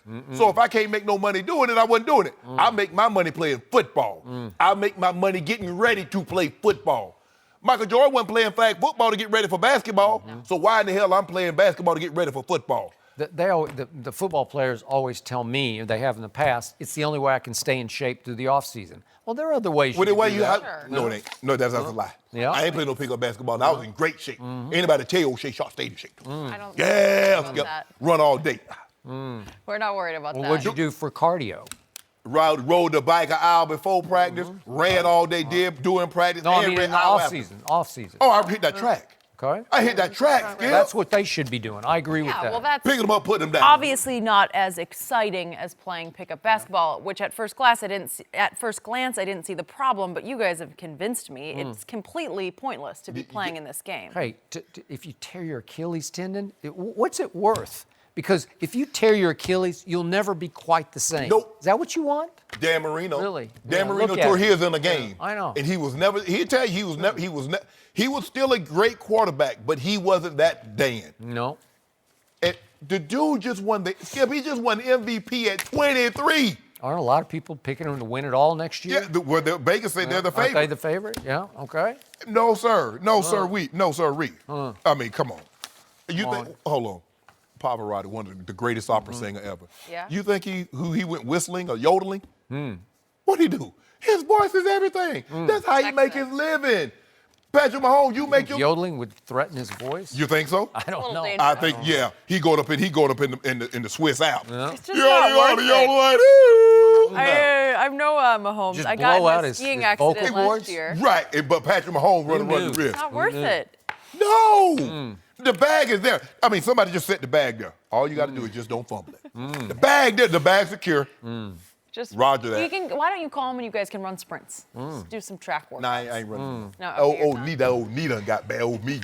Now, we going to get on that bike or we get on the roll machine or the assault bike, Skip. Ooh, but He can come run with me. No. There you go. Yeah. Hey, on that bike, Yeah. they call me Matt Frazier. I'm Matt Frazier. Airdynes? No. I'm Matt Frazier on that bike. No more for me. Well, That's silly stuff. This next topic interesting because we're talking about Kyler Murray and the idea that he may actually play both football and baseball. I didn't even think about the correlation here, but we're going to discuss all that with Rob Parker next. No mercy. Kyler Murray already entered his name into the NFL draft. Now he's expected to go to the combine later this month. Everyone is waiting to see if Kyler will choose football or baseball. Murray is due to report to Oakland A's spring training next week and might have to give up his $4.6 million signing bonus if he doesn't. It's a lot of money. We are joined now by Rob Parker. Good to see you. What's happening? Morning. Good morning. Good to have you with us. All right, Rob, should Kyler try to play both sports this spring? Now, when I was down at the Super Bowl, I got a chance to meet him Okay. and interview him on The Odd Couple with Chris Broussard. And got a good look at him, up close. He's really small. He's really small. Like, I was, even surprised at how small No, Skip. he No, was. Skip. Really, really small. You met him too, right? I told saw you. it. Yeah. We see eye to eye. But here's the thing. I don't have a problem with him in the spring trying to do both, just from this standpoint.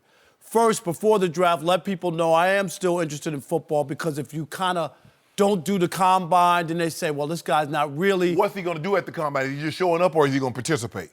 Well, but I'm thinking he's going to participate to try to, right, Skip, to try to get people I don't know why he interested. would declare and commit to it. Right, without- if you're not going to go do that. Okay. All I'm saying is, if you don't do those things, then people go, he's not interested in football. And then if I was maybe thinking about drafting him, I say, I don't want to waste a draft pick if he's going to play If baseball. he goes to spring training, what are they going to say then? No, he can go to spring training And at this people going to point. say, is he serious about football? But then when the draft comes, you know what I mean? And if they draft him, then he'll have to make a decision. He can't do both. You can't play quarterback and play Major League Baseball or go to the minor leagues. Not both. Now, if you were a different player, running back, DB, you know what I mean? Bo Jackson. Yes, you could do Brian it. Jordan was a defensive back that did it for a little while. He did it for a few years, and then Yes. he picked baseball, and he had a good career. So right now, I understand why he's doing it. I don't think it's a problem to do both. But at some point, he's going to have to. Now, the funny thing was, I had a couple people listen to the interview. I didn't get this. But the people who listened to the interview on Fox Sports Radio, they all said to me, after listening to the interview, I got the feeling he's going to play baseball. I didn't get that myself in talking to him face to face because he was still guarded. But I had 2 or 3 people who are reporters who listened to that who said, it sounds like he's playing baseball. For me, Skip, look, he likes baseball. He's really good at both. He likes baseball, Skip. He loves playing quarterback and playing football. And as Rob, as you mentioned, if he played in any other position, Skip, he could pull this off. Yep. Because it doesn't require the studying time to be great at quarterback like it does at running back. You can't Because see, the have- thing is, Bo Jackson, hey, Bo, 18 toss. Okay, you go to the left, all right, I'm going to toss you the ball. Or 18 handoff, or 19 handoff. Dion, you got that man. That's simple. Yep. Quarterback, Skip, you know to be great the amount of study time that is required. So And how you gonna come in so let me get this right. You gonna play 162 games of baseball, and then you're gonna come in what 7, 8 games left because the end of baseball goes into October, and if you don't make the World Series, so you right. So the end of the season starts October 1st, unless you're doing the minor league season, which would end around September 1st. Right. So now you're gonna play. No, you can't do it, Skip. And I just don't. I mean, what? Look, you declared for the draft, and you had to do that because if you didn't, you'd have been lost and you'd had to go back to school. Okay, I get it. But you know where your heart is. You know the one that you love. You like one, but you love the other. I believe winning the Heisman and the adulation, Skip, he's going to get more praise and adulation for playing quarterback in the NFL. I don't care who you are in baseball. But Shannon, is it the size thing is there a little ounce of doubt, though? You've met him. Yeah, I didn't meet him, but I saw him. Oh, you saw him, okay. Yeah. But you know what I'm saying, like the doubt in his mind. One thing to do, and a lot of guys have done it in college football, but then can't transfer over to you're right. Well, they say that the game is different. It's a space. Warren, and I know Warren very well. Warren says he believes he can be really, really good. Yes. Warren, yes. Okay. Yep. Well, he's been quoted as saying that Yes. several times. Obviously, Kyler Murray and his father, who played college football, want to cover their bases. They want to hedge their bets. They would like to have their cake and eat it too. And it's not going to work because the more you try to play both against the middle, it's a lose-lose proposition because of the position he plays in football. I'm going to say it again. His college stats in baseball do not scream star. Billy Beane, who I have the utmost respect for and know very well, he's seeing something in him that was worth $4.66 million bet on him. Correct. But again, star, I'm not sure. Football, I'm sure he can play. I don't care how short he is. He can be really, really short, and he's really, really good at football because I saw it in college. He dominated in college. He put up the greatest numbers anyone has ever put up. You can figure out how to win with him in pro football. Unless pro football decides your heart's not in pro football, what are you trying to do? Because look at the schedule he's mapping out for himself. He wants to go to spring training with the big league club on February 15th because Billy's invited him to the big league club. And then he says, oh, wait, I got to go away for a few days for the combine, February 27th to March 2nd. Really? Oh, then he goes back to spring training. He says, I got to go to the Oklahoma Pro Day in Norman, Oklahoma for a couple days. I'll be gone for a couple days. No big deal. Then I'll be back. And then all of a sudden, I'm going to start my minor league season on April 4th. But, oh, by the way, at the end of the month, there's this NFL draft, and I'm going to have to miss 2 or 3 games because I got to go to the draft. Where is it, at Jerry World this year or something? Is it Jerry's? Yeah, yeah, right. Tennessee. Nashville. What am I saying? Yeah. So he's going to have to take off last year. Okay, so he's just, think of this. Again, the baseball people are really not going to like it, and at some point you're going to risk because right now Todd McShay's projecting 13th overall to Miami, and I've already told you, I think the Cardinals will think about it with the first overall, and I guarantee you John Gruden will think about it at number 4, and the Giants that have to at least think at 6, Jags at 7th, your Broncos at 10th, and the Bengals at 11th. They'd all be thinking about Kyler Murray if they thought he was 1,000% invested in football. And if he's not, and they're not sure, and they get all the way to draft night, you know what's going to happen? He'll start falling through the first round. He'll fall out of the Hey, Skip, and you mentioned all those dates. When is he throwing? And how much can you throw? Yeah. Because don't you have to throw in baseball? Yeah. And don't you have to throw in football? So how much are you going to be able to throw? And throwing a baseball is not the same as throwing a football. But I also think your argument is solid. I get it. Only other problem is most of the time there's very few people have this opportunity who are good enough. So sometimes for a special athlete, you got to make concessions. That's and say, I get it. This is not regular Joe Blow where they don't have another option. So all their focus is on one sport or the other. You covered the NFL long enough. Yes. They don't make since concessions. 1987. Okay, so what did they do, Skip Bayless? You either all in here or you all out there. And a first-year The pro. quarterback. I get it, but if you think you really have something special, and up until the draft, now what if he goes through this? Say he says to the A's, okay, thank you, no thank you, and he's a 4th-round pick. He's not going to be a 4th. No, I'm okay, Shannon, it's by just the time you say no, you better know that you're going to be a first-round pick, right? Yes. Okay. I think so. So that's what I'm saying. You got to know. Is he a first-round pick? No, for sure. Let me ask you a question. I'm asking. Skip, if he says no, I'm good, and he goes to the 4th round, he can go back to the A's. Right. He can go back to the A's. And guess what? They'll give him another check for $4.6 million, and he can pick right up where he left off. And furthermore, I know this is a longer shot. Let's just say he goes high in the draft and he goes somewhere for 2 years and realizes he's not cut out for the National Football League. Go back. You're 22 right now. Well, no, you're not 22 until this August. Right? You're 21, okay?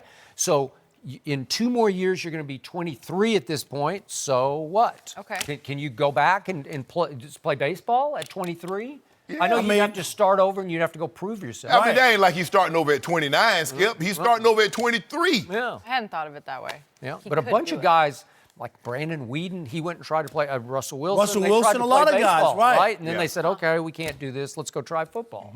All right. It's definitely interesting. I didn't get that he was picking baseball, but I'm telling you, it's interesting to me that people listened to that interview and said, Okay, well, I think maybe. he's picking baseball. I was just stunned by that because I didn't get that at all. Chris didn't get it, and he was very non-committal in the interview. Was he overwhelmed by the decision in your eyes? Yeah, I think he's just. I think you're right. When you win the Heisman and you do what you did, it's so hard to not want to grab hold of that. It just isn't. To ride the bus? They ride Like to the ride the highest bus, of highs. or I could be flying. I could be flying and staying in the room. Yeah, but there's been a lot of guys who made $300 million who rode a bus in the early days of playing baseball, Yeah. too. I'm just saying, Shannon, I hear you. Yeah. And they made much more money than guys who played the whole career in football. But guess what? Now with the salaries the way they are now, you can make $200 million playing quarterback in the NFL.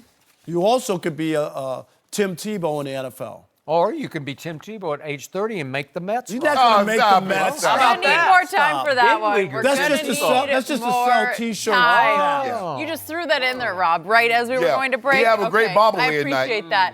Lonzo Ball is staying in LA, but will he now be a key player for the Lakers? We'll discuss his future next. No mercy. And we had LeVar Ball on the show yesterday, and of course, his son Lonzo was a big topic. Well, Lonzo is still a Laker after trade talks to bring Anthony Davis to LA fell through. Lonzo sent a clear message on Instagram yesterday by posting a clip with the P. Diddy song Bad Boy for Life playing, and that song, of course, has the not-so-subtle lyrics, "We ain't going nowhere." So, Shannon, what happens to Lonzo now? I think he finishes the season out with the Lakers, Skip, but I think there's a greater chance that he's on another team at the start of next season. I agree. Than him being a Laker. Yep. For me, and I think at some point in time, LeVar, like I told him yesterday, I know you can say what you want to, but just because you can, my girl used to say, boy, just because you can say something doesn't mean you should, or doesn't make what you're saying right. And I think Rob Pelinka and Magic at some point in time said, you know what, this is more of a headache than what it's worth. Yep. And I just think we can move in a different direction and let someone else deal with it. I think Lonzo can be a good player. I don't see star. I don't see superstar. You do, and some other people do. I mean, a lot of the players that played this game said, yeah, I think he can be a superstar. I don't see that. But the question is that potential worth the headaches that comes along with his father in the offseason? And, I mean, during his career on your roster, having him say the things that he says about a coach. And that's my thing. Skip, you and I, that's one thing, talking about a coach or criticizing or critiquing a player's play. But when your son is a current player and he's on said team that you're openly and blatantly criticizing, that makes it difficult. I don't care what he says. It makes it tough on his son because they looking at his son's side eye. Like a lot of stuff that's going on in his locker room, for him to talk about it, it had to come from somebody in this locker room. And I ain't talking to your dad like that, but you are. Every time we have LeVar on, I enjoy listening to him, and then I walk away, and I don't love a lot of the things he said for Lonzo's sake. Right. He dug in, did LeVar, yesterday on this show, and he made some powerful statements. He basically said, it's Luke or my son. Somebody's got to go. Right. Right? Yeah, he drew a deep line in that beach sand here in Santa Monica, right? Yep. He just said, one or the other has got to go sooner than later. Right. And he also went so far as to say, Magic, I asked him, I said, was Magic intervened? Well, Magic, he said, I'm paraphrasing, but he's basically just a figurehead now without a lot of authority. Right. Really? Without a lot of control? That's shocking to me. I'm shocked too. Okay? Now, LeVar, a lot of things he says that do not concern his son have truth in them. Right. Because he's very perceptive. He sees it, knows it, and has the guts to sometimes speak it. Right. When he goes off and says, Lonzo's better than LeBron, I just throw up my hands because that's self-promotional clickbait headline. But Skip, that's the problem that I have is that he makes some good points at times. Yep. But when he says something so outlandish, it almost makes you want to disqualify everything else he's saying. Okay, I agree. But yet, yesterday afternoon, I kind of half waited for Lonzo to issue a statement. My father does not speak for me. Has he ever done that one time? No. About his father? No, he doesn't. So we all have to assume that LeVar came in here yesterday and spoke for Lonzo. You don't think he's spoken to Lonzo about Luke? Of course. So now we're pretty sure that Lonzo's got no use for Luke. And again, I have defended Lonzo and LeVar on this count because I don't like the way Luke has handled Lonzo. Right. I don't like the quick exits, the quick hook. Right. 4 minutes of the first quarter, so you just sort of gave him a token start, and then you yank him and sit him for a quarter. I don't like it. Right. And I could see where it hurt his confidence and his trust. And so do I think maybe Lonzo needs to see if he can find greener pastures and flourish elsewhere? Well, my only fear is that the only guy who can coach Lonzo was sitting right here. Right. Because he coached him all the way up the ladder, right? I'll tell you. Yeah. I mean, the thing is, it doesn't matter. Free throw percentage doesn't matter. Yes, it does. It does. Three-point percentage matter if you're going to take them. Yet LeVar said, I could fix that in a second. Yeah. And he's talking about fix it psychologically by what he would tell him. Like, you're going to make these. But think about it, Skip. Okay, well, LeVar's not on the Laker bench, right? But wouldn't you want to tell him? I mean, your son's shooting 40-something% from the free throw line. Wouldn't you want to fix it now? I would think so. I keep telling you, you can't exist in this league at point guard if you're shooting under 50% free throws. You just can't do it. Yes. Come on. I don't get it. And even if that's the case, I don't know if I'm ever going to say something like that. If my son's, having been, obviously my mom had 2 sons playing, and she knows she was not allowed to critique or speak anything. My sister, we never worried about my sister, but but for me, Skip, even if my son has a problem with the coach, I'm not going publicly with that. My son's still on that roster. Now, maybe if he steps, the coach gets fired, or my son goes to another team, my daughter, whatever. Okay, then there were some issues that my son had with the coach. That it was best that you ended up parting ways. But to say that, and that's what I said, Skip. Your son's still on this roster for at least this summer. Now what? So he's due back in about 4 to 6 weeks, so later in February from his ankle injury. Yeah. Now, how do he and Luke coexist? Hard. How do you do this? Yes. How do you function together? Really? And like I said, look, you can be on a team, Skip, that doesn't win and not be a loser. And as I told his dad, I say losing is a mindset. You keep telling me your son has this steel trap mind, and Luke told him don't worry about scoring or don't worry about this. Yep. But if his mind is where it's supposed to be and as strong as you say it is, why does what Luke say affect him? Something ain't adding up. I know. And I kept wondering, why would you want your son in Phoenix? It's the worst team in the toughest conference.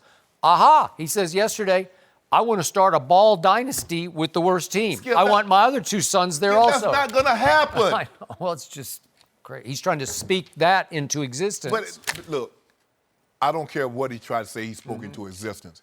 If Lonzo Ball could not play, if he was an NBA talent caliber, Lonzo Ball, no matter how much he spoke about it, do you know how many people have prayed that their child go to college or go to the next level or do something, Skip, that it didn't come because they didn't have the ability? I know. That's See, he lose sight of that. It's the ability. I just hope he doesn't speak his sons out of existence. It's exactly what I was going to say, because I've gone back and forth on him, but you don't want him to say too much where it's going to hurt him, and you don't want him to regret it. Because he loves his sons. You don't want him to say too much. He ain't said enough yet. He just might regret. I don't know. You don't want him to think I maybe shouldn't have said some of those comments. But it was interesting to have him. That was my first time meeting him. Even if he does, he'll never admit it. All right, guys, the trade deadline has passed. So who is the team to beat in the East? We'll discuss all that next. No mercy. Time for our final topic of the day. There were some very big trades in the Eastern Conference this week. The Sixers added Tobias Harris, the Raptors got Marc Gasol, and the Bucks traded for Nikola Mirotic. And right now, Philly, Boston, Toronto, and Milwaukee all have the same odds to make the finals. So, Shannon, Yes. who do you like to win the East? Man, they loaded up. And like LeBron said, they loaded up because I ain't there. Yeah, in the whole East. Yeah, that's what he did, Skip. Because when he left, ya. now all these squatters come into LeBron home, which he lauded over the East. I like the Sixers. Do you? Because I think now Tobias Harris is as good as it gets. He's a 47% catch and shoot on the three. That's second behind Buddy Hield. That's ahead of Steph and Clay. I like him. Joel Embiid is a monster. I believe he's the best player in the East, in my opinion. Ben Simmons, and you still have Jimmy Buckets, who's a perennial all-star. That didn't make it this year. So I'm going to go them. But, man, Toronto, Gasol is a substantial upgrade over Valanciunas. He's really good. He really knows Do how they to have play. enough shooting, though? I don't know. I have loved the Sixers, but do you realize they just completely revamped their whole roster on the fly, which I give Elton Brand high props for, but can they figure it all out in 27 games before the playoffs start? I'm not sure. I'm a Mirotic fan, and that was a really big, nice piece to add to the Bucks, who currently have the best record in basketball. So I think it's time for the Greek Freak to prove he's that guy, because they're loaded too, man. This looked like to me, by trading Mirotic, the Pelicans about to go in tank mode. Oh, really? Why you trade Mirotic? Well, but now Anthony's going to play the rest of the year. we're gonna let him play the rest of the year. Okay, well. Really? That'll be interesting how that one plays Bron, out. you see what they do, Skip? No mercy. Thank you for listening to the Undisputed Podcast. I'm Jenny Taft. Keep an eye out for the weekend edition of the podcast tomorrow morning, featuring this week's best segments. Have a great weekend, everyone. Fox Sports 1 of 1.